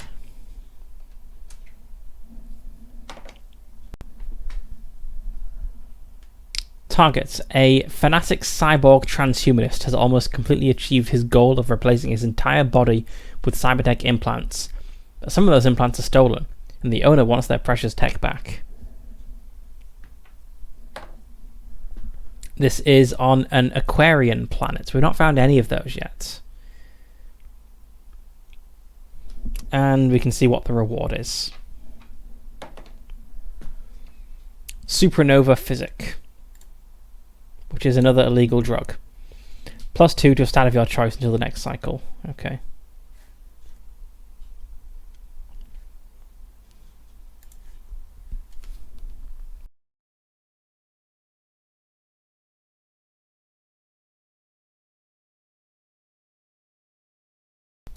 Okay.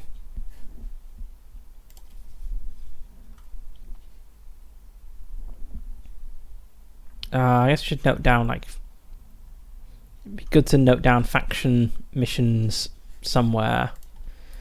Is there anything actually on here for them? Let's see. Thought there was something somewhere to... Yeah, I think this is the track missions. I guess this is more to track the...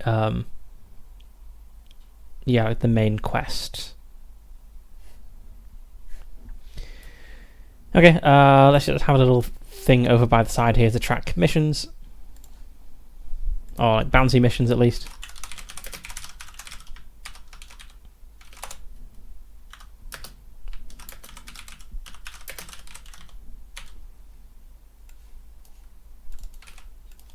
No, we don't need to write in the details, we just go for target 6. We need a hex for this.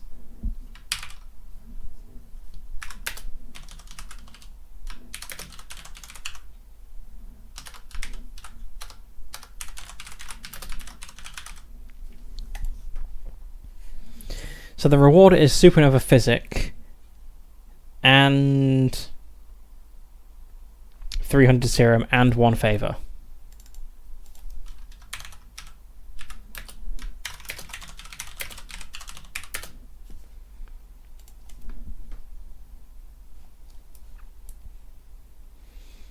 Okay, we need an Aquarian planet.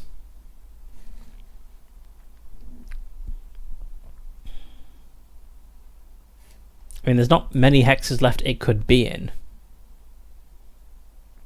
I don't think we can have it here in Hex 36 because we can't get to that without going through the... I think we actually can get to Hex 36. Like, we can go into Hex 18, we just can't interact with the W.A.R.G base there. So...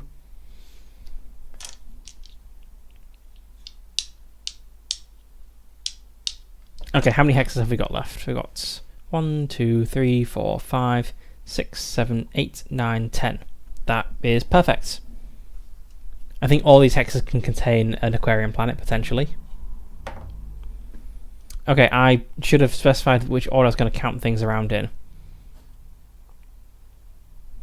Okay, so let's...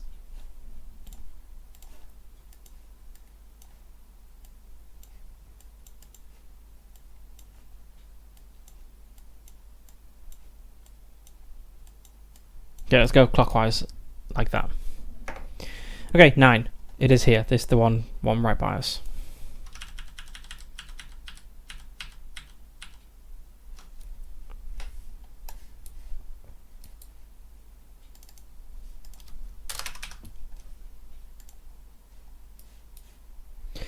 Okay, so this is a middle ring with a planet. Let's go to our middle ring encounters. We have different types of planets, right? Yeah, it could be 1 moon, 2 moons, or medium planet.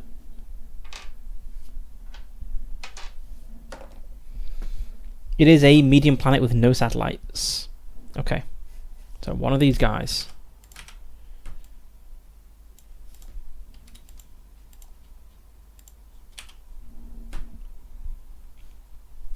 Let's put a red blob so we don't get what our thing there.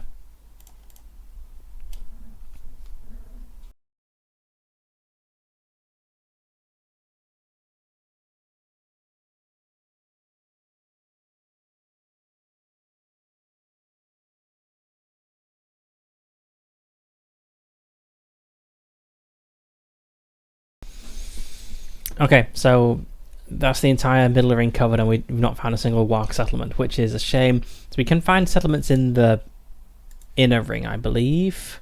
Yeah, can we get them in the outer ring? We can, okay. So we do still have potential settlement locations. But it looks like we are going to have to ally with the Corsairs because they're the only settlement I found. Let's have a quick look at the campaign rules, because I mean you could potentially not encounter any settlements at all, which should be kind of dumb.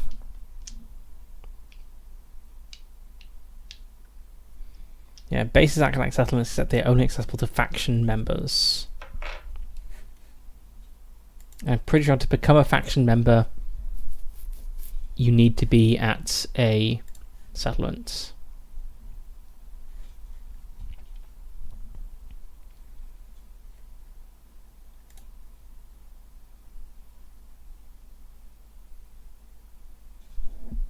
Yeah. You need to go to a settlement that is under their control, but we can't enter these main bases until we're a member of the faction. So potentially you could be very lucky not actually be able to join any of the factions in your campaign setting.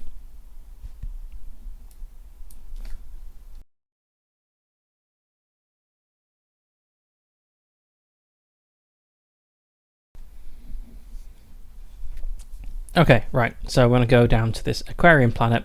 Sure, okay, let's do it. Let's go fight someone and collect the bounty.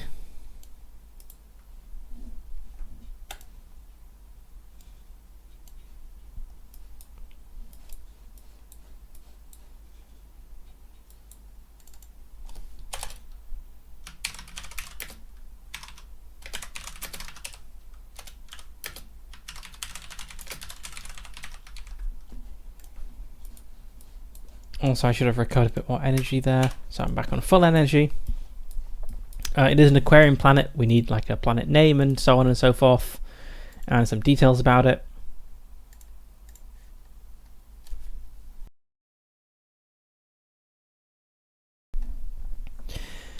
Alright, planet names.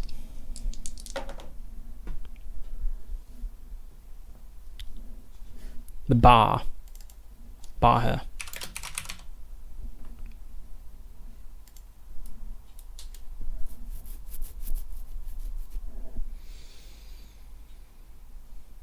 Okay, right, so that's there's no moons or anything, so I guess we know like roughly where on the planet this person is. What was the exact mission? Yes, roll for a bounty mission, and the mission was there is a fanatic cyborg transhumanist who needs to go and fight cyborgs. What are they like? That's pretty tough. 20 hit points, 4 armor. Does have a 1 in 10 chance of skipping his next turn though.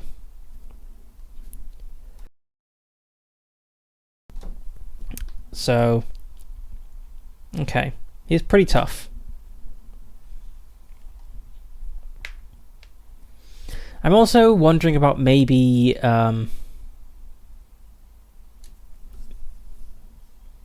maybe adjusting the enemy attack targeting slightly, because it says somewhere,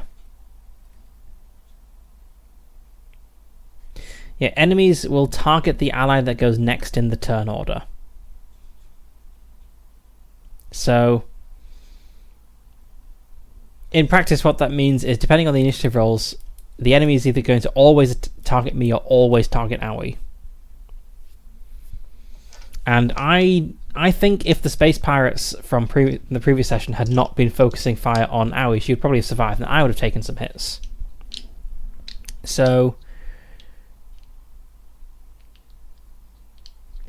I'm gonna treat this a bit differently. I'm gonna instead house rule that enemy attacks will cycle around the available targets in a round robin fashion. So its first target will go against whoever's next in the turn order, and then on its next turn, its second attack its next attack next turn will go against the other person, and then so on and so forth.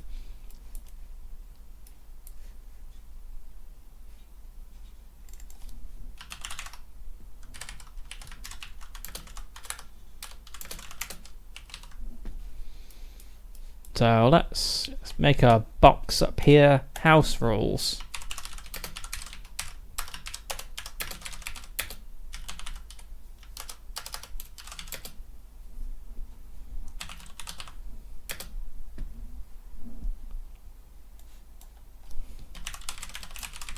Enemies target round robin.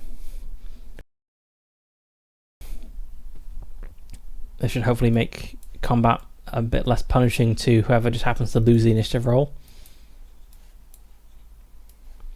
Okay, so we fly down.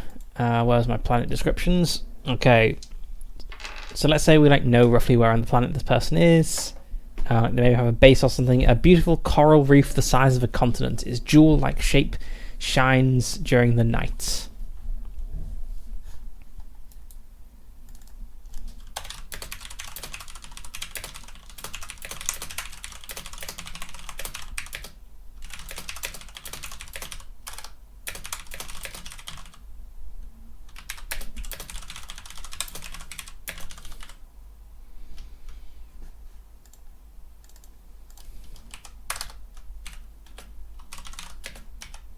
We know roughly where on the planet the target is, and so set down in the center, a huge coral reef.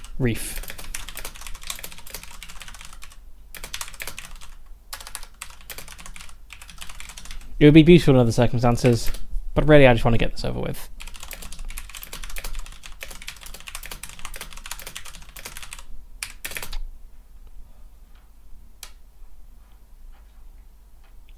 Never wanted to work for the Syndicate again, but here I am.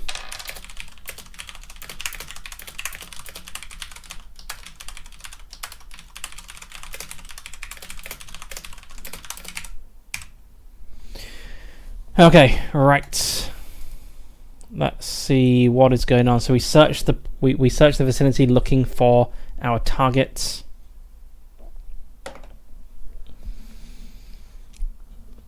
And we find him at a facility Tel 22. 2 cylindrical platforms connect the ocean surface to an underwater facility. Okay, makes sense. A cyborg would be a guy intent on modifying his body with technology, would be in a facility rather than just hanging out on the surface. A series of decompression chambers lead you to the entrance. The entire building is submerged in total darkness. Clearly he has night vision. All lights, comms, and electronic equipment are unusable due to a failure in the power generator. So we can repair the generator,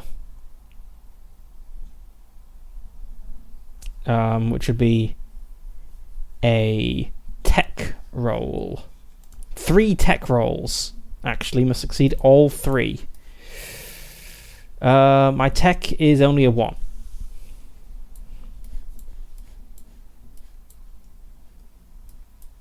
Okay, but if we do this, we can get some stuff.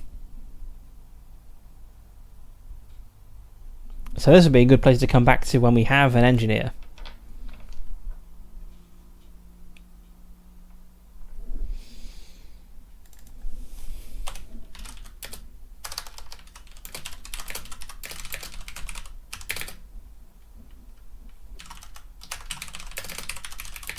We split up in search. There's supposed to be some sort of underground facility.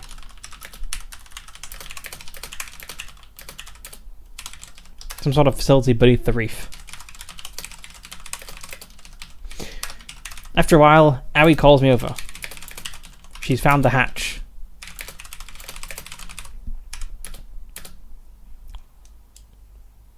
I go down first.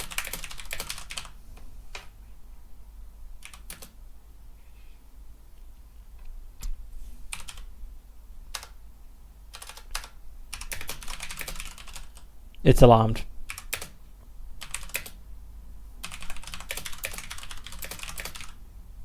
It's alarmed. The target is waiting for us in utter darkness. And opens fire immediately. Okay, combat rules. We have a cyborg. Let's turn to the enemies. Did I have the page open? I did not. Okay. Enemy database.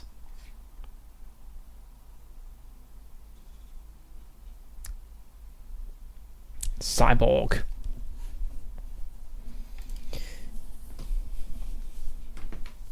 So I think we do have a light on us because we're climbing down a shaft into darkness. So we're able to fight back. Like I know, like maybe the gun has a light on the end or something. But okay, right. So this guy has 20 hit points and 4 armor.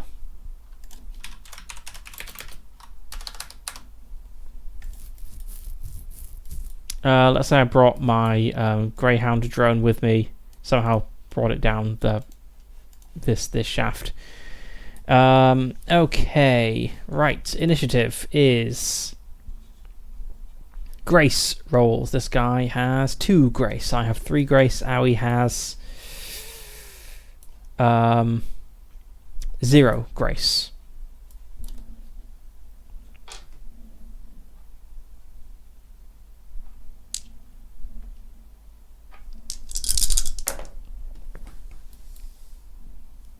Okay, so I go first. So I go first. I have 20 hit points. Then Owie goes next. Also has 20 hit points, and then Target.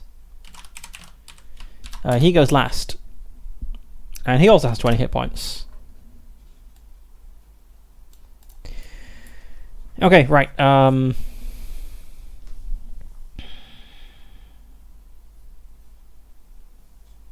I think I'm going to deploy the drone. So that is a main action. Can I chuck a grenade as a side action? You can use 1 item. Yeah.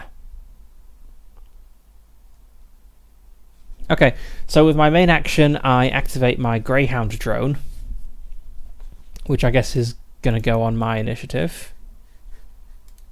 Let's have a look at the drone rules quickly.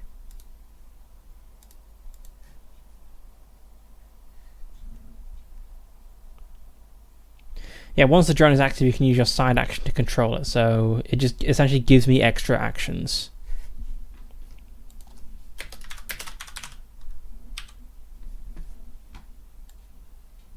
Or not really extra actions, it gives me more options for my actions.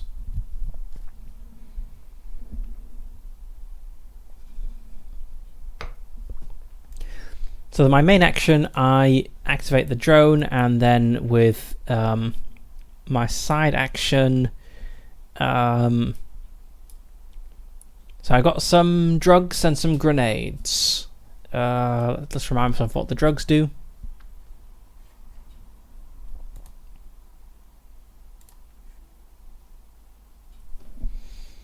So I have a Vesterone stimulant, which gives me +1 Grace. I have Testoga hormones, gives me +1 Vig. The Grace would... the Vig would help with my weapon damage.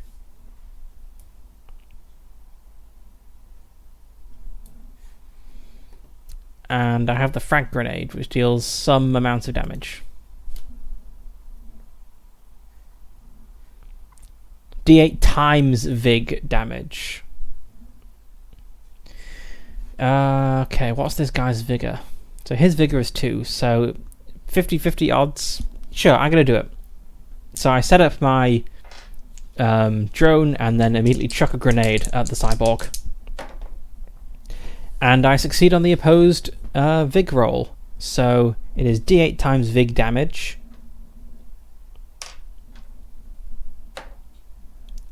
Okay, 2 damage. That wasn't really worth it. Because he has 4 armor. Oh, no. So armor is just deducted from damage, I believe.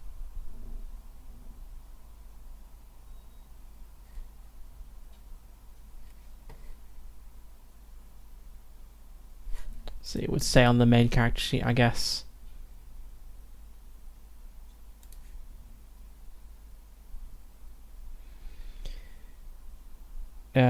Armor.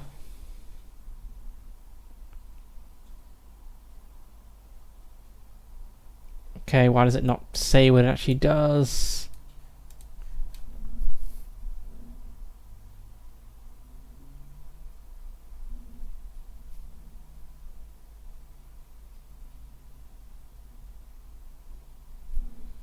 I mean, I assume it's subtracted from damage.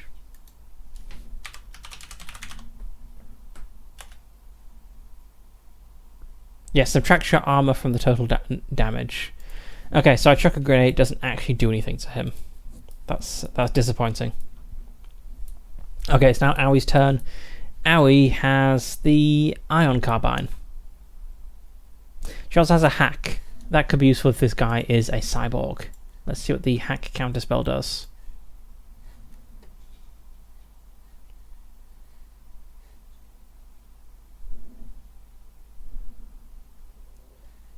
Silence all enemies for mind turns and disable their passive skill. Silence means they can't use their cyber tech. That would shut down a lot of this guy's actions. What's Aoi's mind? Her mind is 2, because it would have been 3, but she is aggressive and uncoordinated, so it is a 2. Still 2 turns basically shut this guy down. That would be pretty good. Okay, so how do I use a hack counterspell?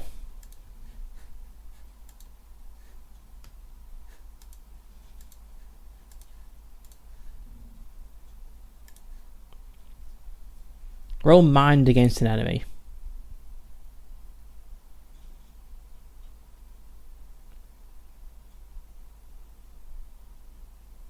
Okay, so she has 2 mind, he has 0 mind. Okay.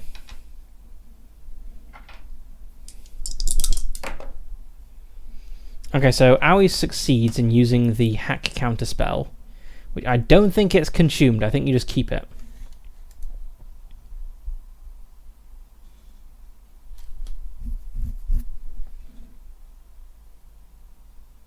Yeah, okay, so the cyborg has been silenced for 2 turns.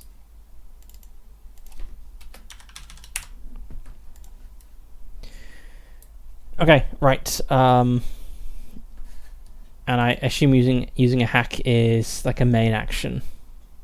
Yeah.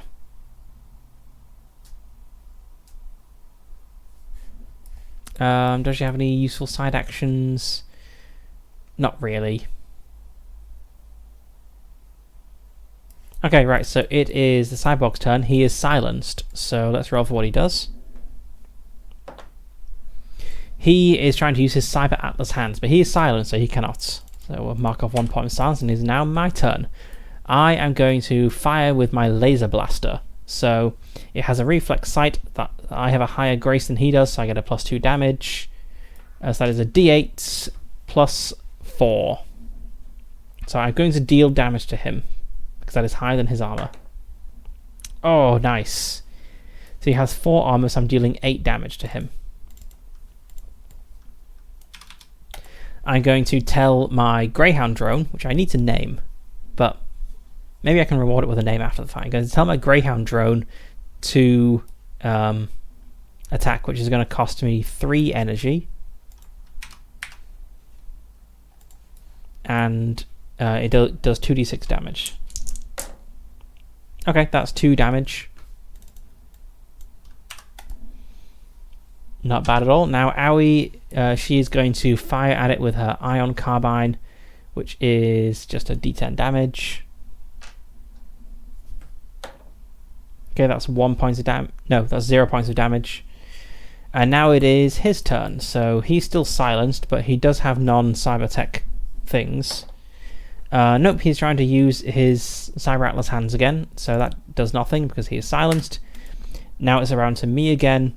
I'm going to use my Laser Blaster. Another 8 damage. I'll get the dog to attack for 4 damage. Okay, the cyborg goes down. Need to name the dog. Sirius. It's a good space dog name.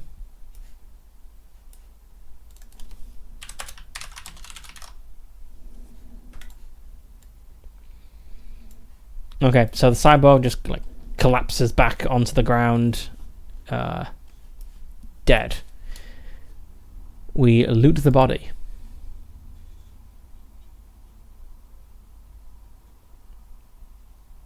Which is described somewhere. Equipment, looting. Here we go. So he was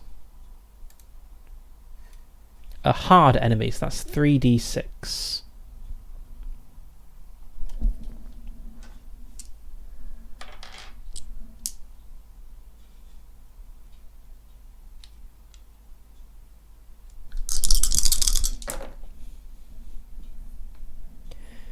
Okay, that's a 10. So that is 75 serum. Okay. That makes back what I gave to Suletta.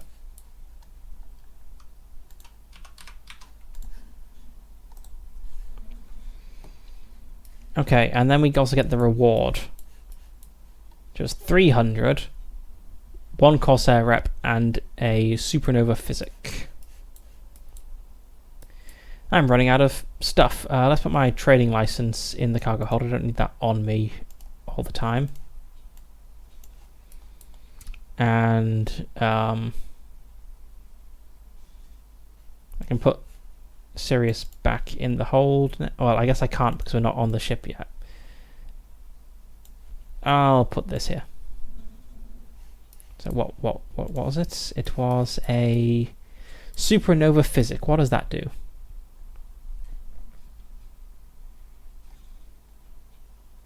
Gain +2 to a stat of your choice until the next cycle.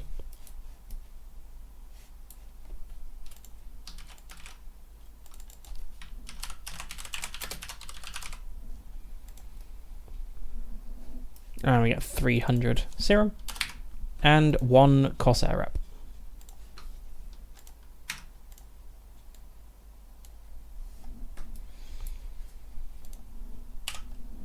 I'm thrilled that Aoi is unhurt in this fight, and she did a very good job.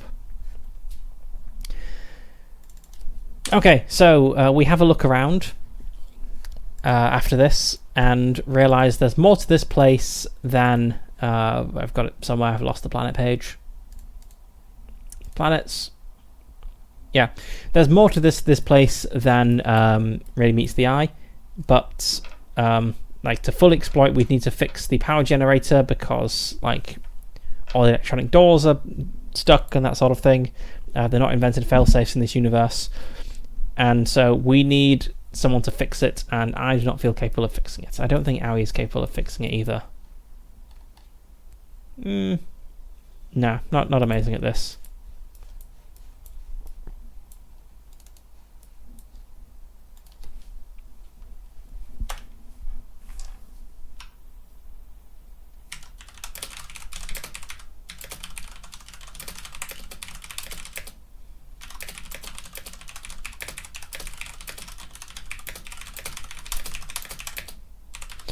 Aoi disables his cyberware with a hack, and I and the drone, now named Sirius, make quick work of him.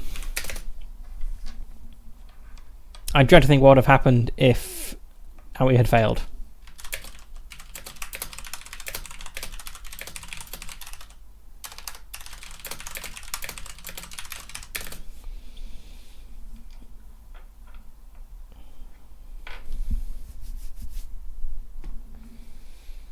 We look around the facility a little.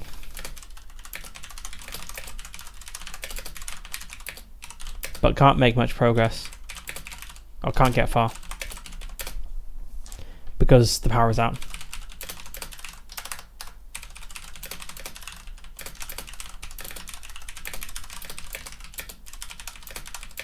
Looks like he was living in a small section of the facility. A small section near the entrance.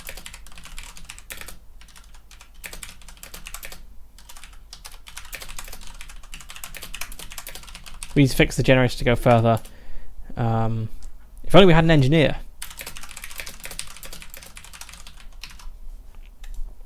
Okay, so yeah, I've got a little blob there. Let's have a to-do list as well.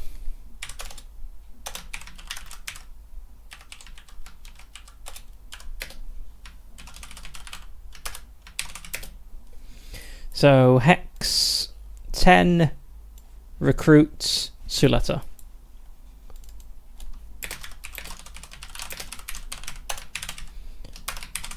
And then in Hex 13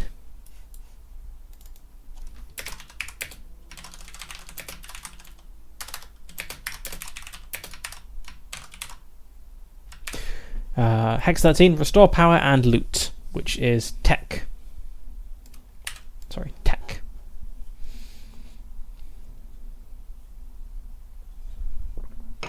For which we probably want to recruit or hire a whatever it is. Let's have a quick look. Crew member roles. Who is good at tech? A mechanic. Honestly, we could just recruit. We could just hire a mechanic for like a single day. Like fly over, do the thing, then fly back. Or I guess it would be a few days. But we could hire a mechanic for a few days to come and do this for us, rather than getting someone on the crew.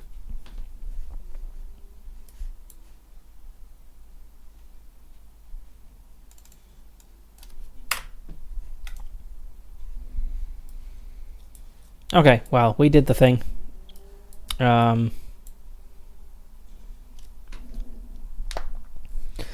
Still no signs of a W.A.R.G settlement, though. I guess we are starting to run low on fuel. We've got 9 fuel, so let's head back around to this Corsair settlement. We'll go up via 4, 5, and then the solar flare area. I guess the solar flare is past now, but let's head up into Hex 4, and I guess we'll end the session with refueling at the settlement, as that seems a good place to pause. So we have an inner ring encounter. It's a settlement. Oh my god. A settlement of who? Where's my D10 gone? 10. It is a synth arch settlement. That makes sense, given we encountered a synth arch person out here.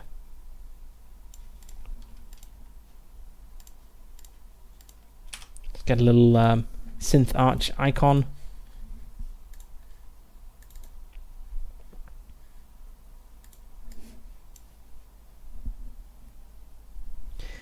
How am I feeling about the game so far? I do quite like it. I feel I guess my only complaint so far is that finding settlements turns out to be quite hard, but I feel like I've just been quite unlucky with the dice. Like there's a 1 in 6 chance of finding a settlement every time you enter a hex. It's not the game's fault. I've only rolled 2 ones so far out of what is this? What? 1, 2, 3, 4, 5, 6, 7, 8, 9, 10, 11, 12, 13. I've rolled 2 ones out of 13. I suppose that's not too far off, but yes, on the whole, I am liking it.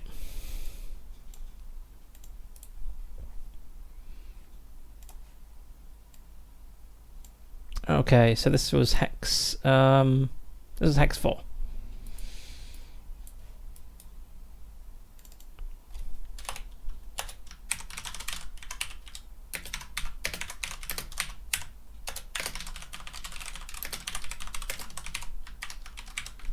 We have a synth art settlement, as we need a name for it.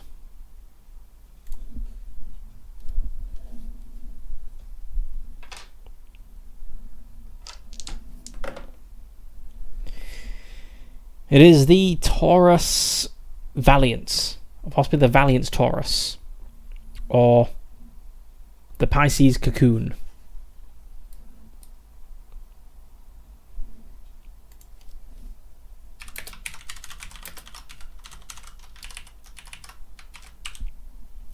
Let's go for the Valiant Taurus. Okay, so I mean this is good because we wanted to head back to the Corsair settlement to refuel. But we can actually refuel here. And our hull is already full. Okay, so let's put our drone in our ship's locker. Let's refuel. So fuel cost, was it 3? I think it was 3 serum. So that's going to be 33. So that brings us down to 729.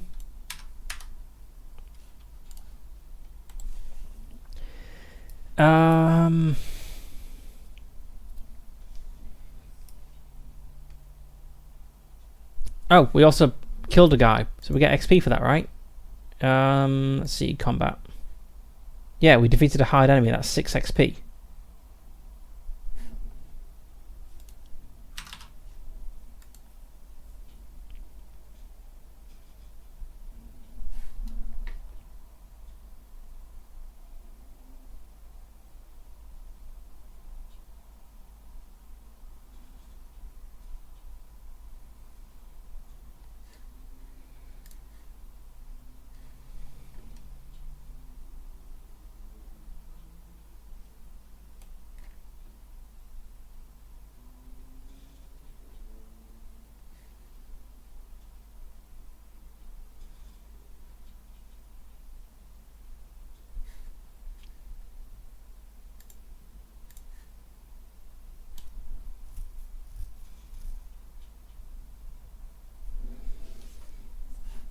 Yep, okay.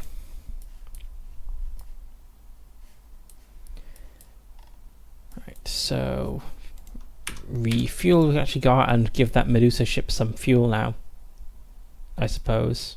Was it Medusa ship or was it a Synthart? It was a Synthart ship, yes. We go out and give that Synthart ship some fuel now to get some rep with these guys. Let's see what we can do at the Synthart. So they make drones available.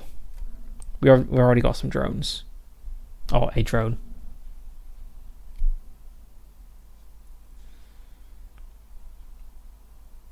We could buy a Cybertech implant. I kind of want to buy some armor, but armor is at the ISF. We've not found an ISF settlement.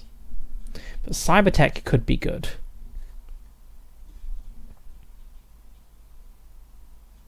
It costs EXP and serum, so we can probably afford it, given we've got quite a bit of both.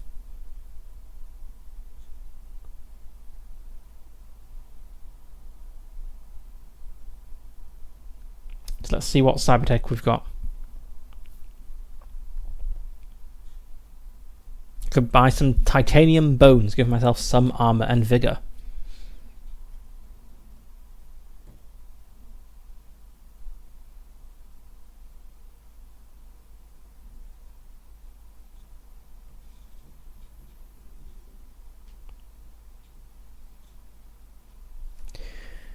Ooh, trigger fingers could be good. Your ranged weapon attacks deal plus d6 damage until the end of the fight. It costs 2 energy and is a side action to activate.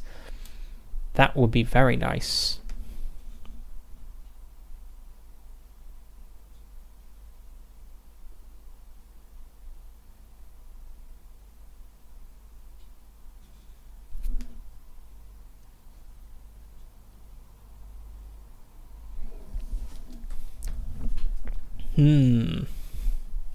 Let's see what else we could do.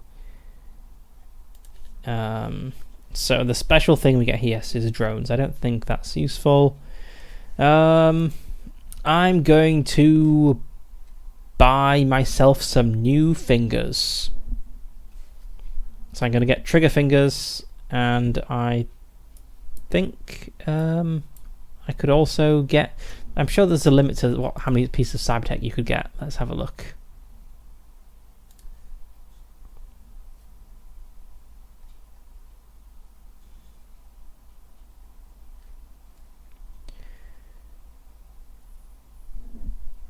Okay, cybertech. You can install up to 6 unique implants. Okay, so you can just get those.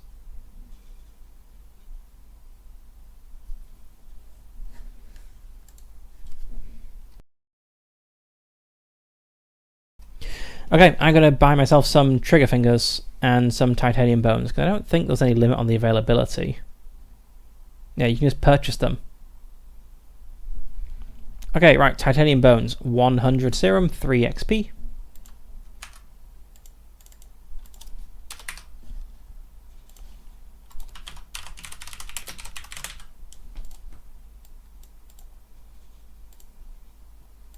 So titanium bones gives me +1 vigor and +1 armor.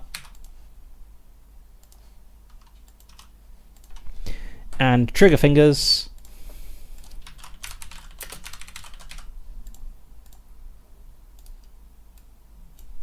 gives me +1 grace. And let's see, costs 6 XP and 200 serum. So your ranged weapon attacks deal +d6 damage until the end of the fight. That costs 2 energy. So let's just copy the things I've got here. Actually, I can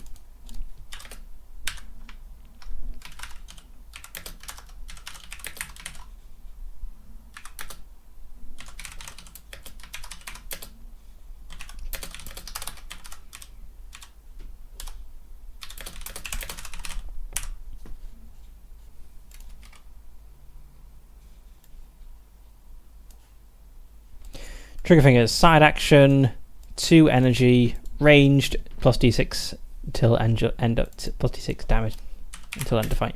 There we go. Okay, I suppose I could, like, maybe I could get Aoi some cybertech. He doesn't say I can't. Does she want a cybertech implant? That's a low number, that's a no. Aoi does not want cybertech implants. Okay, fine.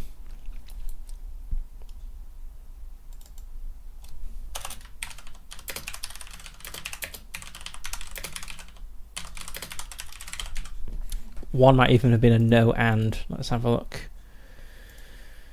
No and, okay. Does she like hate the fact that I'm getting cybertech implants? Yes. Okay. She really hates the idea of getting cybertech implants herself, and also really hates the idea of me getting cybertech implants.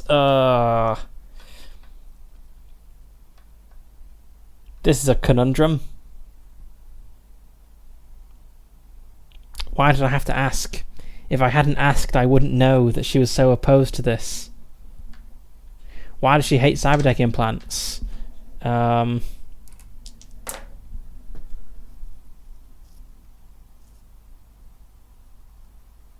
Evolution.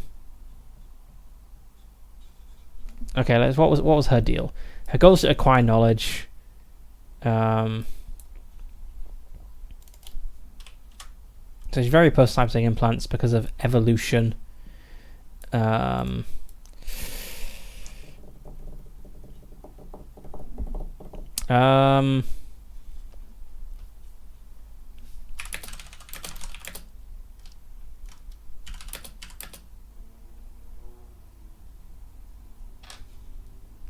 she's very opposed to cybertech implants. She sees them as probably something that's holding people back.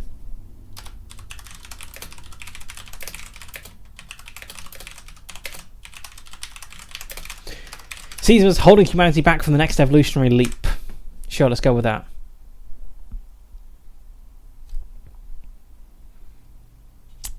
Is there any way that I can like convince her it's okay? Yes. Okay.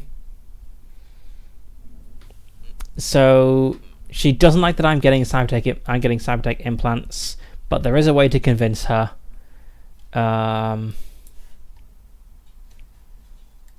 suppose like maybe a request might be suitable. Like maybe like she has something that I can do for her. No,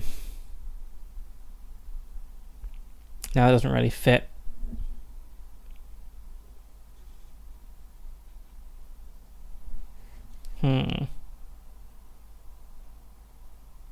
Might need to think about this.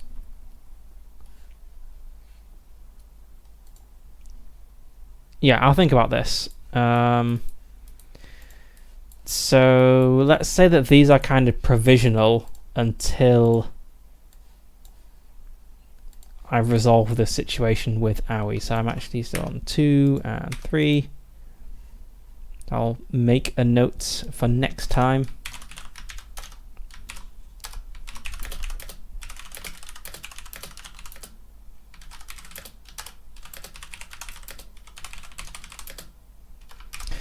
How to make Owie okay with me having cybertech. But that's an interesting complication I didn't imagine happening. Right. Okay.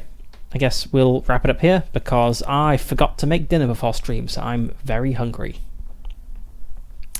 So, right, so next time, I guess we'll just continue our exploration of this system. There's a few more places we can check for maybe finding a Corsair settlement. Not a Corsair settlement, a W.A.R.G settlement. But it is looking like we'll have to join up with the Corsairs, or possibly even the Synth Arch. Maybe. I'll have to think about it. But the W.A.R.Gs would be the ideal. So next time we'll continue exploring. We will figure out how to make Owie okay with me having cybertech. And yeah, just see where we get to. So we're probably going to fill up the map next time. And so the next step in the campaign mode is...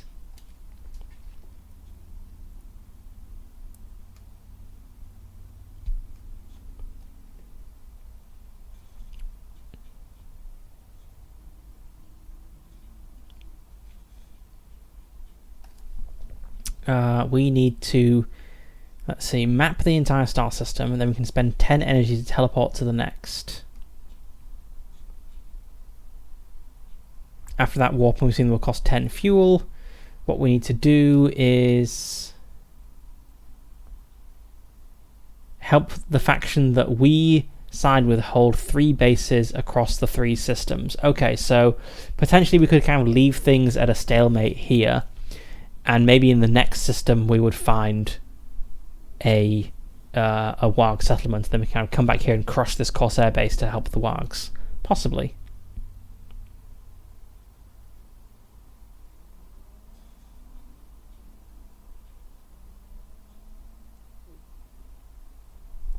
Also, we have a thing going on here which I totally forgot about. So W.A.R.Gs, when the W.A.R.Gs have 1 strength, which they currently do, small and medium planets under their control. That means is zones of control can only be accessed by characters with 0 or higher favor. If you have negative favor, your ship will be attacked on sight. Okay, so there may be like our W.A.R.G patrols around, but we've not been able to interact with them. The Corsairs...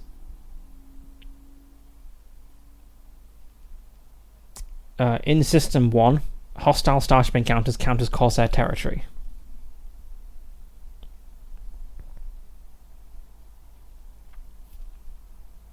I mostly wanted to be W.A.R.G for the roleplay aspect.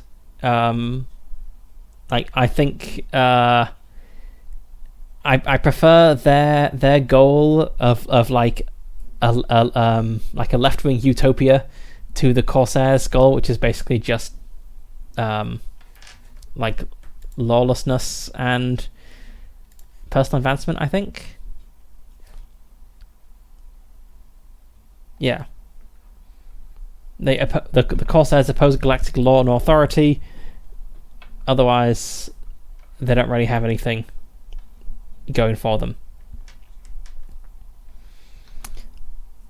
So yeah, I prefer the W.A.R.Gs. I think they have a cooler goal. Also, I think it kind of fits with, we encounter some space pirates who may have been Corsair members, because the Corsairs have a lot of space pirates and bounty hunters and so on in there who nearly killed Aoi, and so that's another reason to dislike them.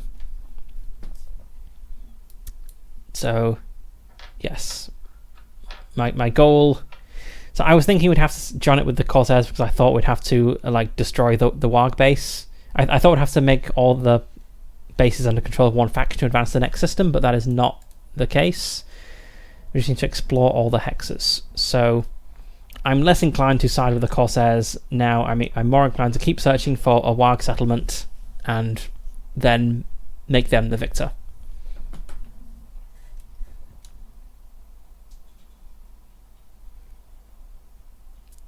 But we will see.